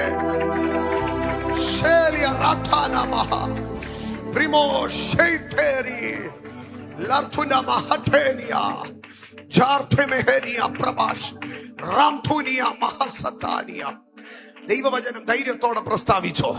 ഒന്ന്, ഞാൻ ഒന്നാമത് എന്റെ പ്രവാചകനായിരിക്കണം, ഞാൻ ഒന്നാമത് എന്റെ പ്രാസംഗികനായിരിക്കണം. പ്രതികൂലത്തിന്റെ ദിനരാത്രങ്ങൾ നീണ്ടു നിൽക്കുമ്പോൾ, അഗ്നിച്ചൂള 7 മടങ്ങ് അധികം കഠിനമായി എന്റെ മുമ്പിൽ എരിയുമ്പോൾ ഞാൻ എന്നോട് പ്രസംഗിക്കണോ. തീയിൽ കൂടി കടന്നാലോ ഞാൻ വെന്തുപോകത്തില്ല. പ്രതികൂലങ്ങളിൽ ഞാൻ എന്നോട് പ്രവചിക്കോ, പ്രതികൂലങ്ങളിൽ ഞാൻ എന്നോട് പ്രസംഗിക്കോ. കാരണം എന്റെ മേളിൽ ഒരു അഭിഷേകം. Jesus, Jesus, Jesus. 2, അഭിഷേകത്തിന് നിറവുള്ളവന് ദൈവത്തിന്റെ വചനം ധൈര്യത്തോടെ ലോകത്തോട് പ്രസംഗിക്കാൻ കഴിയും. ജീസസ്. ആമേൻ. എന്നാൽ എപ്പോഴാണ് ഇവരുടെ പരിശുദ്ധാത്മാവ് ഇവരിൽ നിറഞ്ഞതെന്നറിയാമോ? അവർ എല്ലാവരും പ്രാർത്ഥിച്ചപ്പോൾ, അവർ പ്രാർത്ഥിച്ചപ്പോൾ, അവർ പ്രാർത്ഥിച്ചപ്പോൾ, പ്രാർത്ഥിച്ചപ്പോൾ. ഞാൻ ഇന്ന് പറയട്ടെ, പ്രാർത്ഥിക്കുന്നവനാണ് നിറവ് ലഭിക്കുന്നത്. ദൈവത്തിന്റെ എല്ലാ നിറവിനോളം നിറഞ്ഞു വരണമെന്ന് ഞാൻ നിങ്ങൾക്ക് വേണ്ടി പ്രാർത്ഥിക്കുന്നു. പ്രാർത്ഥന നിറവിനെ കൊണ്ടുവരും. ഒന്നാമത്തെ നിറവ് പരിശുദ്ധാത്മാവിന്റെ നിറവാണ്. പരിശുദ്ധാത്മാവിന്റെ നിറവാണ്. അടുത്തത് ഒന്ന്, പരിശുദ്ധാത്മാവിന്റെ നിറവ്. ഞാൻ വേഗത്തിൽ മുമ്പോട്ട് പോകട്ടെ, ചില ഭാഗങ്ങളെ ഞാൻ പറഞ്ഞു മുമ്പോട്ട് പോവുകയാണ്. സ്തോത്രം. അടുത്തത് യോഹന്നാന്റെ സുവിശേഷം 1-ാം അധ്യായം 14-ാം വാക്യത്തിൽ ഇങ്ങനെ പറയുകയാണ്, വചനം ജഡമായി തീർന്നു, കൃപയും സത്യവും നിറഞ്ഞവനായി. അപ്പം സത്യത്തിന്റെ നിറവ് നമ്മളിൽ ഉണ്ടാകണം. നമ്മൾ പരമാർത്ഥത നിറഞ്ഞവരായിരിക്കണം. ഭോഷ്ക് നമ്മളുടെ ഇടയിൽ ഇല്ലാതിരിക്കട്ടെ. സത്യം നിറഞ്ഞവരായിരിക്കാം. പരമാർത്ഥത, full of integrity, full of truth, full of faith. സത്യം നിറഞ്ഞവരായിരിക്കുക. ഞാൻ അടുത്ത ഭാഗത്തിലേക്ക് വരികയാണ്. അപ്പോസ്തല പ്രവൃത്തി 11:24. അപ്പോസ്തല പ്രവൃത്തി 11:24 അവിടെ പറയുകയാണ്, ബർന്നബാസ് എന്ന മനുഷ്യനെ കുറിച്ചാണ് പറയുന്നത്. എനിക്ക് പുതിയ നിയമത്തിൽ ഏറ്റവും ഇഷ്ടമുള്ള വ്യക്തി ആര് എന്ന് ചോദിച്ചാൽ, പുതിയ നിയമത്തിൽ എനിക്ക് പറയാൻ കഴിയുന്ന 2-3 വ്യക്തികളിൽ ഒരാൾ ആരായിരിക്കും എന്നറിയാമോ? ബർന്നബാസ് എന്ന മനുഷ്യനായിരിക്കും. ചില ഭാഗങ്ങൾ വായിക്കുമ്പോൾ നമുക്ക് പൗലോസിനെ കാട്ടിലും ബർന്നബാസിനെ സ്നേഹിക്കാൻ തോന്നും. പറയുന്നത് ഒരു പക്ഷെ ദൈവ പദ്ധതിക്ക് അനുയോജ്യമല്ലായിരിക്കും. പക്ഷെ ഞാൻ പറയും, ബർന്നബാസ് എന്നൊരു മനുഷ്യനില്ലായിരുന്നെങ്കിൽ പൗലോസ് എന്നൊരു മനുഷ്യൻ പോലും ഉണ്ടാകുമായിരുന്നോ എന്ന് കണ്ടറിയണം. ദൈവ പദ്ധതി ഉണ്ടെങ്കിൽ ഒന്നല്ലെങ്കിൽ വേറൊരാളെ എഴുന്നേൽപ്പിക്കും, സത്യമാണ്. പക്ഷേ പൗലോസ് എന്ന മനുഷ്യനെ എഴുന്നേറ്റ് വരാൻ ബർന്നബാസ് എന്നൊരു മനുഷ്യനുണ്ട്. ഇന്ന് രാത്രി ഞാനൊരു കാര്യം പറയാം. ഞാനും നിങ്ങളും ഒക്കെ ഇങ്ങനെ കയറി വരുന്നതിന്റെ പിമ്പിൽ, ഞാനും നിങ്ങളും ഒക്കെ ഇങ്ങനെ നീക്കുന്നതിന്റെ പിമ്പിൽ ചില ബർന്നബാസുമാരുണ്ട്. സ്തോത്രം. അപ്പൊ ബർന്നബാസിനെ കുറിച്ച് പറയുകയാണ്, നല്ലൊരു വാക്യമാണ്. അവൻ നല്ല മനുഷ്യനും പരിശുദ്ധാത്മാവിനാലും വിശ്വാസത്തിനാലും നിറഞ്ഞവനുമായിരുന്നു. ഞാൻ പലപ്പോഴും പറയുന്നൊരു കാര്യമുണ്ട്, ഒരു നല്ല പാസ്റ്ററായില്ലെങ്കിലും, ഒരു നല്ല പ്രാസംഗികനായില്ലെങ്കിലും, ഒരു നല്ല കൃപാവര ശുശ്രൂഷകനായില്ലെങ്കിലും, ഒരു നല്ല പ്രവാചകനായില്ലെങ്കിലും, ഒരു നല്ല മനുഷ്യനാകാൻ കഴിഞ്ഞാൽ, ഒരു നല്ല മനുഷ്യനാകാൻ കഴിഞ്ഞാൽ, അവൻ നല്ല മനുഷ്യനായിരുന്നു. ഇന്ന് രാത്രി ഒന്ന് പറഞ്ഞു, ഒരു നല്ല മനുഷ്യനാകണം. നമ്മളോട് തന്നെ പറഞ്ഞു, ഒരു നല്ല മനുഷ്യനാണ്. സ്തോത്രം. ഒരു നല്ല മനുഷ്യനാകണം. നല്ല മനുഷ്യനും പരിശുദ്ധാത്മാവിനാലും വിശ്വാസത്താലും നിറഞ്ഞവനായിരുന്നു. Full of faith. വിശ്വാസത്തിന്റെ നിറവുണ്ടായിരിക്കണം. ദൈവസഭയ്ക്കൊന്ന് പരിശുദ്ധാത്മാവിന്റെ നിറവുണ്ടാകണം. 2 സത്യത്തിന്റെ നിറവുണ്ടായിരിക്കണം. 3 വിശ്വാസത്തിന്റെ നിറവുണ്ടായിരിക്കണം. 4ാമത്തെ ഭാഗത്തിലേക്ക് ഞാൻ കിടക്കുകയാണ്. ലൂക്കോസിന്റെ സുവിശേഷം 2-ാം അധ്യായം 40-ാം വാക്യം. ലൂക്കോസിന്റെ സുവിശേഷം 2-ാം അധ്യായം 40-ാം വാക്യം. അവിടെ ഇങ്ങനെയാണ് എഴുതിയിരിക്കുന്നത്, പൈതൽ വളർന്നു, ജ്ഞാനം നിറഞ്ഞു, ആത്മാവിൽ ബലപ്പെട്ടു. വളർന്നു എന്നുള്ളത് ഫിസിക്കൽ ഗ്രോത്ത് ആണ്. ആത്മാവിൽ ബലപ്പെടുക എന്ന് പറയുന്നത് സ്പിരിച്വൽ ഗ്രോത്ത് ആണ്. ജ്ഞാനം നിറയുക എന്ന് പറയുന്നത് ഇന്റലക്ച്വൽ മെന്റൽ ഗ്രോത്ത് ആണ്. അപ്പം ഫിസിക്കലി അവൻ വളർന്നു, സ്പിരിച്വലി അവൻ സ്ട്രോങ് ആയി, മെന്റലി ഇന്റലക്ച്വലി അവൻ എന്ത് ചെയ്തു? ഫില്ലായി, ജ്ഞാനം നിറഞ്ഞു. സ്തോത്രം. എൻ്റെ സഹോദരങ്ങളെ, വളർച്ച ദൈവം നൽകുമ്പോൾ, ആത്മാവിനെ ദൈവം ബലപ്പെടുത്തുമ്പോൾ, ബുദ്ധിമണ്ഡലത്തെ ദൈവം ജ്ഞാനം കൊണ്ട് എന്ത് ചെയ്യുകയാണ്? നിറയ്ക്കുകയാണ്. ജ്ഞാനത്താൽ നിറയപ്പെടുക. എൻ്റെ സഹോദരങ്ങളെ, ജ്ഞാനത്തിന്റെ നിറവ് എന്ന് പറയുമ്പോൾ, ജ്ഞാനത്തിന്റെ നിറവ് പ്രധാനമായി 2 ഭാഗത്തിൽ നമുക്ക് പഠിപ്പാൻ കഴിയും.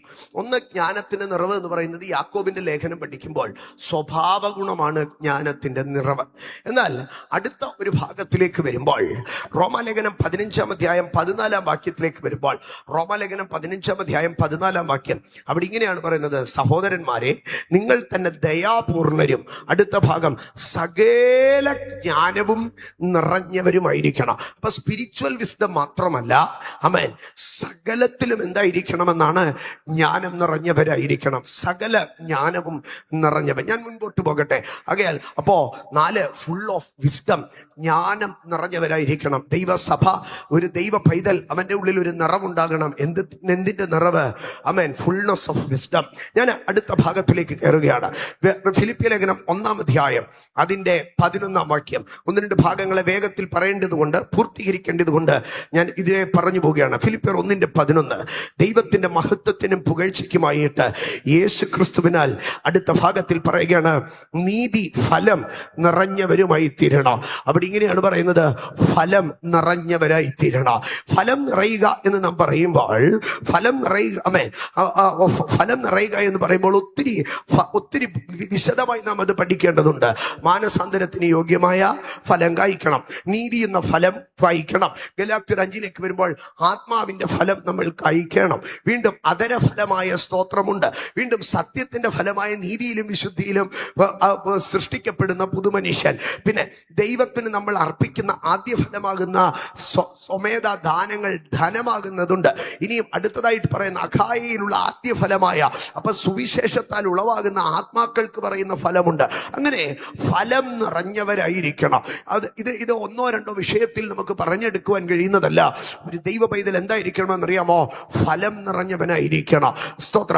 അതുകൊണ്ടാണ് റോമാലേഖനം 7-ാം അധ്യായത്തിലേക്ക് കടന്നു വരുമ്പോൾ, റോമാലേഖനം 7-ാം അധ്യായം അതിന്റെ 4-ാം വാക്യത്തിലേക്ക് വരുമ്പോൾ പറയുകയാണ്, നാം എന്ത് ചെയ്യണം? നാം ദൈവത്തിന് ഫലം കഴിക്കണം. ദൈവത്തിന് ഫലം കഴിക്കണം. സ്തോത്രം. അപ്പോൾ ആകയാൽ എന്ത് ചെയ്യുകയാണെന്നറിയാമോ? നമ്മൾ ഫലമുള്ളവരായിരിക്കണം. ആമേൻ. ഈ ഫലത്തെക്കുറിച്ച് നാം ഒരു 2 വാക്യങ്ങൾ കൂടെ ഞാൻ പറഞ്ഞിട്ട് അപ്പുറത്തേക്ക് പോവുകയാണ്. എങ്ങനെയാണ് നമുക്ക് ഫലം കായ്ക്കാൻ കഴിയുന്നത്? എൻ്റെ സഹോദരങ്ങളെ, റോമാലേഖനം 11-ാം അധ്യായം 17-ാം വാക്യത്തിലേക്ക് വരുമ്പോൾ അവിടെ ഇങ്ങനെയാണ് പറയുന്നത്. റോമർ 11:17, കൊമ്പുകളിൽ ചിലതിനെ ഒടിച്ചിട്ട് കാട്ടൊലിവായ നിന്നെ അവരുടെ ഇടയിൽ ഒട്ടിച്ച് ചേർത്ത് ഒലിവ് മരത്തിന്റെ ഫലപ്രദമായ വേരിന് പങ്കാളി തീർന്നോ. അപ്പൊ ഫലപ്രദമായി തീരണമെങ്കിൽ എന്ത് ചെയ്യണമെന്നറിയാമോ? വേരിന് പങ്കാളിയായി തീരണം. അപ്പൊ ഫെലോഷിപ്പ്, ഇന്റിമസി വിത്ത് ക്രൈസ്റ്റ്, ക്രിസ്തു എന്ന വേരിനോട് ഇണങ്ങുന്നവന്, ഇണഞ്ഞു ചേരുന്നവന് മാത്രമേ എന്ത് ചെയ്യാൻ കഴിയത്തുള്ളൂ? ഫലം നൽകുവാൻ കഴിയത്തുള്ളൂ. സ്തോത്ര. ഇന്ന് രാത്രി ഞാൻ പറയട്ടെ, ഫലമില്ലാത്ത ഒരു മനുഷ്യൻ ദൈവസഭയ്ക്കൊരു ഭാരമാണ്. ഫലമില്ലാത്ത ഒരു മനുഷ്യൻ ജീവിതത്തിൽ നാം അകറ്റി നിർത്തേണ്ടവരാണ്. അതുകൊണ്ടാണ് യൂദായുടെ ലേഖനം 12-ാം വാക്യത്തിൽ പറയുന്നത്, ഇവർ നിങ്ങളുടെ സ്നേഹസദ്യകളിൽ മറഞ്ഞു കിടക്കുന്ന പാറകൾ, നിങ്ങളോടുകൂടെ വിരുന്ന് കഴിഞ്ഞ് ഭയം കൂടാതെ നിങ്ങളെ തന്നെ തീറ്റുന്നവർ, കാറ്റുകൊണ്ട് ഓടുന്ന വെള്ളമില്ലാത്ത മേഘങ്ങൾ. അടുത്ത ഭാഗത്ത് പറയുകയാണ്, ഇല കൊഴിഞ്ഞും ഫലമില്ലാതെയും രണ്ടുരു ചത്തും വേരറ്റും പോയ വൃക്ഷങ്ങൾ. അപ്പൊ ഫലമില്ലാത്ത വൃക്ഷത്തിന്റെ റീസൺ എന്താണെന്നറിയാമോ? അവന്റെ വേര് അറ്റുപോയി. ക്രിസ്തുവുമായിട്ടുള്ള കണക്ഷൻ നമ്മൾ വെളിപ്പെടുത്തുന്നത് ഫ്രൂട്ട് ഈൽഡിങ്ങിൽ കൂടെയാണ്. ഫലം നിറഞ്ഞവരായി തീരണം. വീണ്ടും ഫുൾനെസ്സിലേക്ക് ഞാൻ കടന്നു വരുമ്പോൾ സ്തോത്ര 2 ഭാഗങ്ങളെ കൂടെ പറഞ്ഞ് പൂർത്തീകരിക്കുക. തിമോഥെയോസിന് എഴുതിയ 1-ാം ലേഖനം 6-ാം അധ്യായം അതിന്റെ 17-ാം വാക്യത്തിലേക്ക് വരുമ്പോൾ അടുത്ത നിറവിനെ കുറിച്ച് പറയുകയാണ്. 1 തിമോഥെയോസ് 6:17. ആമേൻ. വളരെ മനോഹരമായിരിക്കുന്ന ഒരു ഭാഗമാണ്. ഈ ലോകത്തിലെ ധനവാന്മാരോട് ഉന്നത ഭാവം കൂടാതെ ഇരിപ്പാൻ പറയണം. ഈ ലോകത്തിലെ ധനവാന്മാരോട് എന്ത് ചെയ്യണം? ഉന്നത ഭാവം കൂടാതെ ഇല്ലാതിരിക്കണം എന്ന് പറഞ്ഞാൽ, സിമ്പിളായിട്ട് പറഞ്ഞു കഴിഞ്ഞാൽ, കാശുകാരുടെ അടുക്കൽ ജാട കാണിക്കരുതെന്ന് പറയണം. ഈ ലോകത്തിലെ ധനവാന്മാരുടെ അടുക്കൽ ജാട ഇല്ലാതിരിക്കണമെന്ന് പറയണം. എന്നിട്ട് അടുത്തത്, നിശ്ചയമില്ലാത്ത ധനത്തിലല്ല എന്ന് പറഞ്ഞാൽ കയ്യിലിരിക്കുന്ന കാശിനകത്ത് ഒരു ഉറപ്പ് നീ വെക്കരുത്. നിശ്ചയമില്ലാത്ത ധനത്തിലല്ല. അടുത്ത വാക്യം എന്നോട് ചേർന്നൊന്ന് വായിച്ചേ. നമുക്ക് സകലവും ധാരാളമായി അനുഭവിപ്പാൻ തരുന്ന ദൈവത്തിൽ ആശ വെപ്പാനും. നമുക്ക് സകലവും ധാരാളമായി അനുഭവിപ്പാൻ തരുന്ന ദൈവത്തിൽ ആശ വെപ്പാനും. ആ വാക്യം ഒരിക്കൽ കൂടെ പറഞ്ഞേ. നമുക്ക് സകലവും ധാരാളമായി അനുഭവിപ്പാൻ തരുന്ന ദൈവം. അമ്മേ, ഇന്ന് രാത്രി ഞാൻ ഇതിലിരിക്കുന്ന മാതാപിതാക്കളുടെ അടുക്കൽ ചോദിക്കുകയാണ്, എത്ര പേർക്ക് ധൈര്യമുണ്ട് മക്കളെ ഈ വാക്യം ഒന്ന് കാണാതെ പഠിപ്പിക്കാൻ? മക്കളെ, ദൈവം നമുക്ക് സകലവും ധാരാളമായി അനുഭവിപ്പാൻ തരും. ദൈവം നമുക്ക് സകലവും എന്ത് ചെയ്യും? ധാരാളമായി അനുഭവിക്കാൻ തരും. ഇന്ന് വരെ ആരെങ്കിലും മക്കളോട് പറഞ്ഞിട്ടുണ്ടോ, മക്കളെ ഗാന്ധിജി എന്താ പറഞ്ഞിരിക്കുന്നതെന്നറിയാമോ? മിതവ്യശീലമുള്ളവരായിരിക്കണം. എല്ലാം വളരെ ലുബ്ധിച്ചേ ചെലവാക്കാവൂ, എല്ലാം വളരെ ചുരുക്കമായേ ചെലവാക്കാവൂ. ലോകത്തിന്റെ റിസോഴ്സസുകൾ എല്ലാം കുറഞ്ഞുകൊണ്ടിരിക്കുകയാണ്.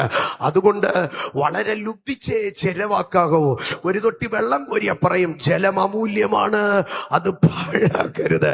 എന്തോത്തെ തൊട്ടാലും എന്ത് പറയുന്നറിയാവോ? ലുബ്ധിച്ച് ചെലവാക്കണം. എത്ര നാള് സൂര്യൻ കത്തുമെന്നറിയത്തില്ല, എത്ര നാള് വെള്ളം ഉണ്ടാകുമെന്നറിയത്തില്ല. അമ്മേ, പണ്ടെന്റെ കുട്ടിക്കാലത്ത് ഏത് കവിയാണെന്നും ഏത് പദ്യമാണെന്നും ഓർമ്മയില്ല.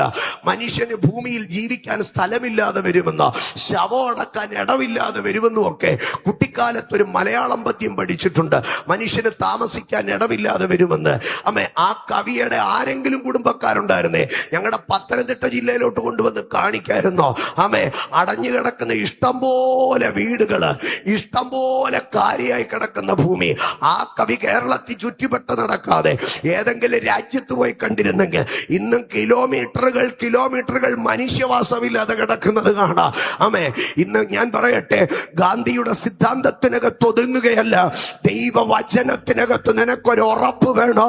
നമുക്ക് സകലവോ ധാരാളമായി അനുഭവിപ്പാൻ തരുന്ന ദൈവം. മക്കളെ, നിനക്ക് ദൈവം ഇഷ്ടം പോലെ എല്ലാം തരും. നീ ധാരാളമായിട്ട് ഉപയോഗിച്ചോ. നിന്റെ ദൈവം അരിപ്പനല്ല, നിന്റെ ദൈവം പിശുക്കനല്ല. ഇങ്ങനെ കുഞ്ഞുങ്ങളുടെ അടുക്കൽ പറയാൻ തന്റെ ഇടമുള്ള ഒരു അപ്പനും അമ്മയും വേണമെങ്കിൽ അവന് വചനത്തിൽ ഒരു ഉറപ്പുണ്ടായിരിക്കണം. അതിന് പകരം ഗൾഫിൽ പോകുന്ന അപ്പനും അമ്മയും പറയും, മക്കളെ എത്ര നാൾ ഇവിടെ ജോലി ഉണ്ടാകുമെന്ന് അറിയത്തില്ല, അറബി എപ്പോ പറഞ്ഞു വിട്ടാലും നമ്മൾ വീട്ടിൽ പോകണം, ഉള്ളതൊന്നുമില്ലാതെ ചെലവാക്കിക്കോണം. എന്റെ സഹോദരങ്ങളെ, ജീവിതത്തിൽ ഉറപ്പുണ്ടാകണം. അറബി അല്ല നിന്റെ നിന്റെ ജീവിതത്തിന്റെ ഗ്യാരണ്ടി. സ്തോത്ര. കോർപ്പറേറ്റ് കമ്പനികളല്ല നിന്റെ ജീവിതത്തിന്റെ ഗ്യാരണ്ടി. അമേരിക്കയും യൂറോപ്പും അല്ല നിന്റെ ജീവിതത്തിന്റെ ഗ്യാരണ്ടി. നമുക്ക് സകലവും ധാരാളമായി അനുഭവിപ്പാൻ വരുന്ന ദൈവ. ആമേൻ. He is God of fullness. അവൻ എല്ലാറ്റിലും എല്ലാം നിറയ്ക്കുക. ഇന്ന് രാത്രി എന്നെ കേൾക്കുന്ന എന്റെ സഹോദരങ്ങളെ, അവൻ മാവ് കുഴയ്ക്കുന്ന തൊട്ടിയെ പോലെ അനുഗ്രഹിക്കുന്ന ദൈവമാണ്. ഇതുപോലെ അനുഗ്രഹിക്കുന്ന ഉലകത്തിൽ വേറെ ഒരു സമ്പ്രദായ സംവിധാനം കാണത്തില്ല. ഞാൻ ഇന്ന് രാത്രി നിങ്ങളോട് ചോദിക്കട്ടെ, നിങ്ങളുടെ വീട്ടിൽ മാവ് കുഴയ്ക്കുന്ന ഒരു പാത്രമില്ലേ? അത് നിങ്ങൾ എവിടെയാ വെച്ചിരിക്കുന്നത്? നിങ്ങളുടെ ഡൈനിങ് ഹാളിലെ ഷെൽഫിൽ നിങ്ങൾ അത് വെക്കുവോ? ഇല്ല. നിങ്ങളുടെ മെയിൻ കിച്ചണിൽ നിങ്ങൾ അത് വെക്കുവോ? ഞാൻ സിമ്പിൾ ആയിട്ട് ചോദിക്കാം, ചപ്പാത്തി കുഴയ്ക്കാനുള്ള ഒരു ചെറിയ പാത്രമില്ലേ? ആ പാത്രം എവിടെയാ വെക്കുന്നത്? നിങ്ങളുടെ കിച്ചൺ വാർഡ്രോബിന്റെ താഴെ ആരും കാണാതെ ഒരിടത്താ വെക്കുന്നത്. കാരണം അത് മനോഹരമായ പാത്രമല്ല. പക്ഷെ കർത്താവ് നിന്റെ വീട്ടിൽ വന്നാ പറയോ, മക്കളെ ഇവിടെ മാവ് കുഴയ്ക്കുന്ന ഒരു പാത്രം ഉണ്ടല്ലോ, അതിങ്ങെടുത്തോണ്ട് വാ, ഞാൻ അനുഗ്രഹിക്കട്ടെ. നമ്മൾ പറയാം, കർത്താവെ അത് വേണ്ട, ഒരു കപ്പാൻ സോസർ തരാ, നീ അത് അനുഗ്രഹിച്ചാൽ മതി. കർത്താവ് പറയാം, അല്ലല്ലല്ല, നിന്റെ പാതകത്തിന്റെ അടിയിൽ നീ ഇട്ടിരിക്കുന്ന മാവ് കുഴയ്ക്കുന്ന, ചപ്പാത്തിക്ക് കുഴയ്ക്കുന്ന ഒരു പാത്രമുണ്ടല്ലോ, മാവ് കുഴയ്ക്കുന്ന തൊട്ടി, ഞാൻ അതേവരെ കൈവച്ച് അനുഗ്രഹിച്ചിട്ട് പോകാമെന്ന്. ഇന്ന് രാത്രി ഞാൻ ചോദിക്കട്ടെ, എന്റെ ചർച്ചിലെ പാസ്റ്ററെ വിളിച്ചത്, കർത്താവ് പാസ്റ്ററെ ഞങ്ങളുടെ മാവ് കുഴയ്ക്കുന്ന, ചപ്പാത്തിക്ക് കുഴയ്ക്കുന്ന പാത്രം ഒന്ന് അനുഗ്രഹിക്കാവോ എന്ന് ചോദിച്ചാ പാസ്റ്റർക്ക് നിങ്ങളെന്താ എന്നെ ആക്കാൻ വിളിച്ചതാണോ എന്ന്. ഇന്ന് രാത്രി ഞാൻ പറയാ, പക്ഷെ സ്വർഗത്തിലെ ദൈവം ഇറങ്ങി വന്ന പറയുക, നിന്റെ മാവ് കുഴയ്ക്കുന്ന തൊട്ടിയെ പോലെ ഞാൻ അനുഗ്രഹിച്ചു തരാമെന്ന്. ഇന്ന് രാത്രി ഞാൻ ഈ വചനം പ്രസംഗിക്കുന്നത്, ഞാൻ ഈ ദൈവത്തിന് ദാസനായിരിക്കുന്നത് അവന്റെ നന്മയുടെ ബഹുത്വത്താൽ. He's God of fullness. അവൻ എല്ലാറ്റിലും എല്ലാം നിറയ്ക്കും. അതരെ തുറന്ന് പറഞ്ഞ് അവൻ എല്ലാറ്റിലും എല്ലാം നിറയ്ക്കും. ഇന്ന് രാത്രി നിന്റെ ശൂന്യതകളെ നോക്കിയിട്ട് പറ, അവൻ നിറയ്ക്കുന്ന ദൈവമാണ്. അവൻ നിറയ്ക്കുന്ന ദൈവമാണ്. അവൻ നിന്റെ കളപ്പുരകളെ വിവിധ ധാന്യം കൊണ്ട് നിറയ്ക്കാം. ഓ, എന്നെ മനോഹരമാണെന്നറിയാവോ? അവൻ നിന്റെ കളപ്പുരകളെ നിറയ്ക്കുമെന്നല്ല പറഞ്ഞത്, അവൻ നിന്റെ കളപ്പുരകളെ വിവിധ ധാന്യം കൊണ്ട് നിറയ്ക്കാം. എന്ന് പറഞ്ഞാൽ നീ ഒരു സാധനം തിന്നും മടുക്കത്തില്ല.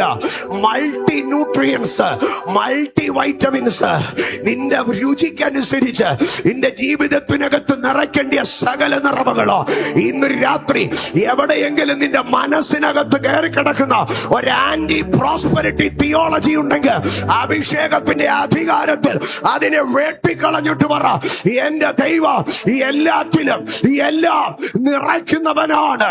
ആകാശത്ത് നിന്ന് ഗതിതെറ്റി താഴെ വീണ ഒരു ഉൽക്ക കഷണമല്ല, ബഹുഭുജങ്ങളുള്ള ഡയാനയുടെ വിഗ്രഹമല്ല, മരിച്ചവരിൽ നിന്ന് ആദ്യജാതനോ ഭൂരാജാക്കന്മാരിൽ ശ്രേഷ്ഠനോ ധന്യനായ ഏകാധിപതിയോ താൻ മാത്രം അമർത്യതയുള്ളവനോ അദൃശ്യനും അക്ഷയനും നിത്യദൈവവുമായി ഉയരത്തിൽ മഹിമയുടെ വലഭാഗത്തിരുന്ന് വാഴ്ചകളെയും അധികാരങ്ങളെയോ സിംഹാസനങ്ങളെയും കർത്തൃത്വങ്ങളെയോ കാൽക്കീഴ വെച്ച അമ്മാനമാടുന്ന എന്റെ യേശു മുഖാന്തരം ഞാൻ സകലത്തിലോ യേശുവിന്റെ നാമത്തിൽ breaking the spirit of poverty, breaking the curses of poverty, യേശുവിന്റെ നാമത്തിൽ, യേശുവിന്റെ നാമത്തിൽ, യേശുവിന്റെ നാമത്തിൽ ഇന്ന് രാത്രി ഞാൻ ഇതിന്റെ മേലൊരു ദൈവാഭിഷേകത്തിന്റെ നിഴല് കണ്ട് വിളിച്ചു പറയുന്നു. അതരം തുറന്ന് വിളിച്ചു പറ, yes, prevailing the spirit of poverty, prevailing the spirit of poverty, prevailing the spirit of darkness, prevailing the spirit of poverty. യേശുവിന്റെ രക്തം ജയ.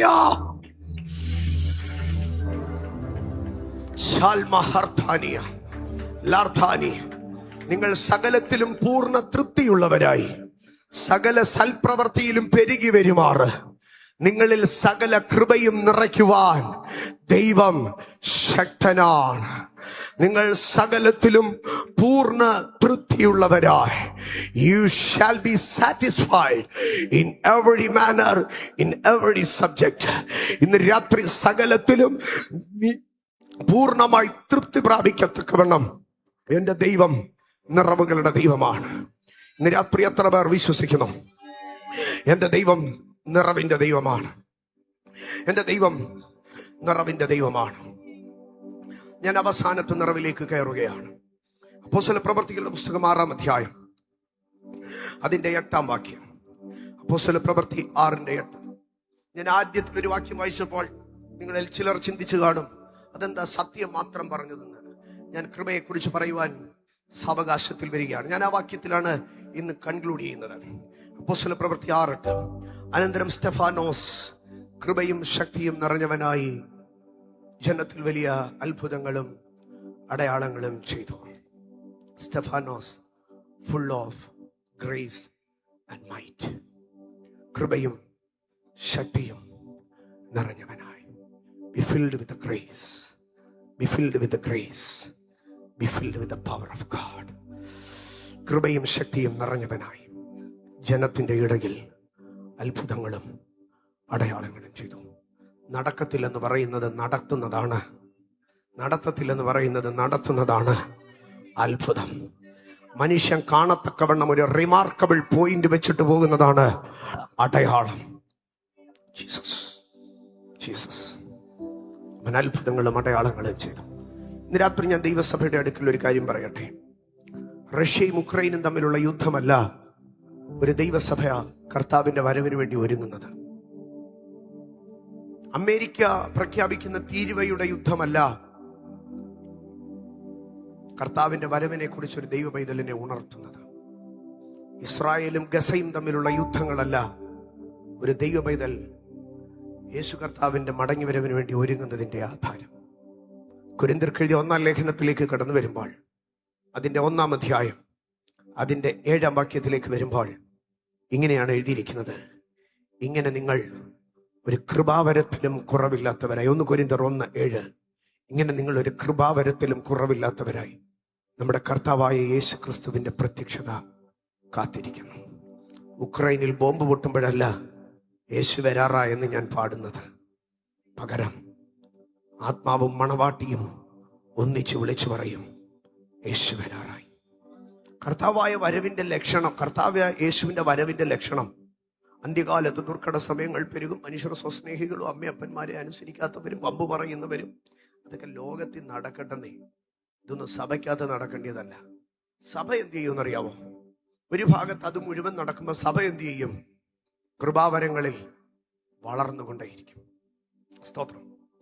ഒരു ഭാഗത്ത് ലോകം മുഴുവൻ അധർമ്മം പെരുകുമ്പോൾ നോഹ എന്ത് ചെയ്തുകൊണ്ടിരിക്കുക? പെട്ടകം പണിതുകൊണ്ടിരിക്കുക. ഒരു ഭാഗത്ത് സൊദോം ഗൊമോറ പട്ടണം മുഴുവനും പാപത്തിന് വേണ്ടി പിടിക്കുമ്പോൾ ഒരു കുടുംബം മാത്രം എന്തിനു വേണ്ടി നിൽക്കുക? ദൂതന്മാരോട് ചേർന്ന് നിൽക്കുകയാണ്. That is the calling of the church of God. ലോകത്തിലെ വെടിവെപ്പും ബോംബ് പൊട്ടലും ഒന്നും കണ്ടുകൊണ്ടിരിക്കേണ്ടവനല്ല സഭ. പകരം യേശു വരാറായി, യേശു വരാറായി. ആ കാഹളത്തിന്റെ ശബ്ദം കേൾപ്പാൻ, കാഹളത്തിന്റെ ശബ്ദം കേൾപ്പാൻ, കാഹളത്തിൻ നാദം എന്റെ കാതിലെത്താൻ കാലമായി. ആ കാഹളത്തിന്റെ നാദം കേൾക്കാൻ തക്കവണ്ണം ട്യൂൺ ചെയ്യപ്പെട്ടിരിക്കണം. അതെങ്ങനെ സംഭവിക്കുമെന്നറിയാമോ? കൃപാവരങ്ങളുടെ നിറവിൽ കൂടെ. ആമേൻ. എഫെസ്യ ലേഖനം 2-ാം അധ്യായം 8 ഇവിടെ പറയുകയാണ്, കൃപയുടെ അത്യന്ത ധനം വരും കാലങ്ങളിൽ കാണിക്കേണ്ടതിന് അവൻ നിങ്ങളെ ക്രിസ്തുവിനോടുകൂടെ ഉയർപ്പിച്ച് സ്വർഗത്തിലിരുത്തിയിരിക്കുന്നു. കൃപയ്ക്ക് 2 ഫേസ് ഉണ്ട്. കൃപയുടെ പ്രൈമ ഫേഷ്യ, പ്രഥമ ദൃഷ്ട്യ കൃപ എങ്ങനെ ഇരിക്കുമെന്നറിയാമോ? അതിന്റെ ഒരു പ്രൈമറി ഫേസ് കൃപ എന്ന് പറഞ്ഞാൽ അയ്യോ, പാവം, സ്നേഹം, സൗമ്യത, ദയ. പക്ഷെ കൃപയുടെ അത്യന്ത ധനം എന്താണെന്നറിയാമോ? അത്ഭുതങ്ങളും അടയാളങ്ങളും. അപ്പൊ കർത്താവ് നമ്മളെ വിളിച്ചത് കൃപയുടെ പ്രൈമറി ഫേസ് മാത്രം കാണിക്കാനല്ല, കൃപയുടെ അത്യന്ത ധനം വരും കാലങ്ങളിൽ കാണിക്കേണ്ടതിന്. യെസ്, കൃപയുടെ ഷെല്ല് ഭയങ്കര സൗമ്യതയായിരിക്കാം. പക്ഷെ കൃപയുടെ ഷെല്ലിന്റെ അകത്തേക്ക് കയറി ചെല്ലുമ്പോൾ the riches of the grace of God, അതെന്താണെന്നറിയാമോ? അത് വരങ്ങളും അത്ഭുതങ്ങളും അടയാളങ്ങളുമാണ്. ഇന്ന് രാത്രി ഞാൻ എന്റെ സഹോദരങ്ങളുടെ അടുക്കൽ പറയട്ടെ.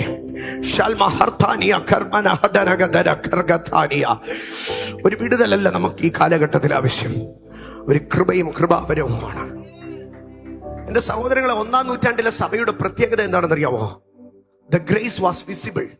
അന്ത്യോക്യയിലെ സഭയെ കുറിച്ച് പറയുന്നത് അപ്പോസ്തല പ്രവൃത്തികളുടെ പുസ്തകം 11:23. അവിടെ എന്താ പറയുന്നതെന്നറിയാം? അപ്പോസ്തല പ്രവൃത്തി 11:23. അവൻ ദൈവത്തിന്റെ കൃപ കണ്ട് സന്തോഷിച്ചു, അന്ത്യോക്യ സഭയുടെ പ്രത്യേകത എന്താണെന്ന് അറിയാമോ? The grace was visible. ഇന്ന് പകൽക്കാലം നിന്നെ ഒരുത്തൻ കണ്ടാൽ നിന്റെ അകത്തു കിടക്കുന്ന കൃപ മാനിഫെസ്റ്റബിൾ ആയിരിക്കണം. You are the manifester of the grace of God. ഒരു കഷ്ടതയുടെ മാനിഫെസ്റ്റർ അല്ല, ഒരു ശാപത്തിന്റെ മാനിഫെസ്റ്റർ അല്ല, but you are the manifester of the grace of God. നിന്റെ വീട്ടിൽ ഒരുത്തൻ കയറി വന്നാൽ ആ വീടിനകത്തൊരു ശാപമല്ല കാണേണ്ടിയത്. നിന്റെ വീട്ടിനകത്തൊരു ഒരുത്തൻ കയറി വന്നാൽ ഈ വീടിനകത്തൊരു ബന്ധനമല്ല കാണേണ്ടിയത്. നിന്റെ വീട്ടിനകത്തൊരുത്തൻ കയറി വന്നാൽ അതിനകത്തൊരു കൃപയാ കാണേണ്ടിയത്. ചിലരൊക്കെ നമ്മുടെ അടുക്കൽ വന്ന് പ്രാർത്ഥിച്ച ഉടനെ ചോദിക്കും, പാസ്റ്ററേ എന്തേലും ബന്ധനം കണ്ടോ, എന്തേലും പോരുവല്ലം കണ്ടോ? എന്നിൽ വല്ല കൃപയും കാണുന്നോ പാസ്റ്ററേ? എന്നിൽ വല്ല കോളിങ്ങും കാണുന്നുണ്ടോ പാസ്റ്ററേ? എന്നിൽ വല്ല നിയോഗവും കാണുന്നുണ്ടോ പാസ്റ്ററേ? എന്നിൽ ദൈവത്തിന്റെ ഒരു അഭിഷേകം സെൻസ് ചെയ്യാൻ പറ്റുന്നുണ്ടോ പാസ്റ്ററേ? നിന്റെ ലൈഫിനകത്ത് ചരണ്ടി ബന്ധനവും പോരാട്ടം കഷ്ടമല്ല. Search the grace of God. Let the grace of God be visible in you.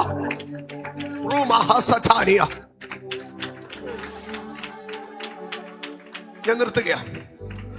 9 കൃപാവരങ്ങളെ പറഞ്ഞ് നിർത്തുക. 9 കൃപാവരങ്ങളുണ്ട്.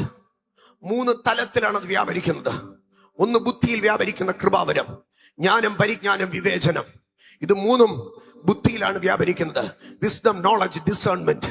ഇത് 3 ബുദ്ധിമണ്ഡലത്തിൽ വ്യാപരിക്കുന്നതാണ്. 2 നാവിന്മേൽ, വായിന്മേൽ, ശബ്ദത്തിന്മേൽ, അധരത്തിന്മേൽ നൽകപ്പെടുന്ന കൃപാവരം. അന്യഭാഷ, വ്യാഖ്യാനം, പ്രവചനം. Other tongues, interpretation and prophecy. ഇത് 3 നിന്റെ ശബ്ദത്തിലാണ് വ്യാപരിക്കുന്നത്. 3ാമത്തെ തലത്തിൽ കൃപാവരം വിശ്വാസം, രോഗശാന്തി, വീര്യപ്രവൃത്തി. ഇത് 3 ശക്തിക്കകത്താണ് വ്യാപരിക്കുന്നത്. 3 സെക്ഷനുകളിലായി 9 ഗിഫ്റ്റുകളെ ദൈവം റിലീസ് ചെയ്തിട്ട് പറയുകയാണ്, ബി ഫിൽഡ്, ബി ഫിൽഡ്.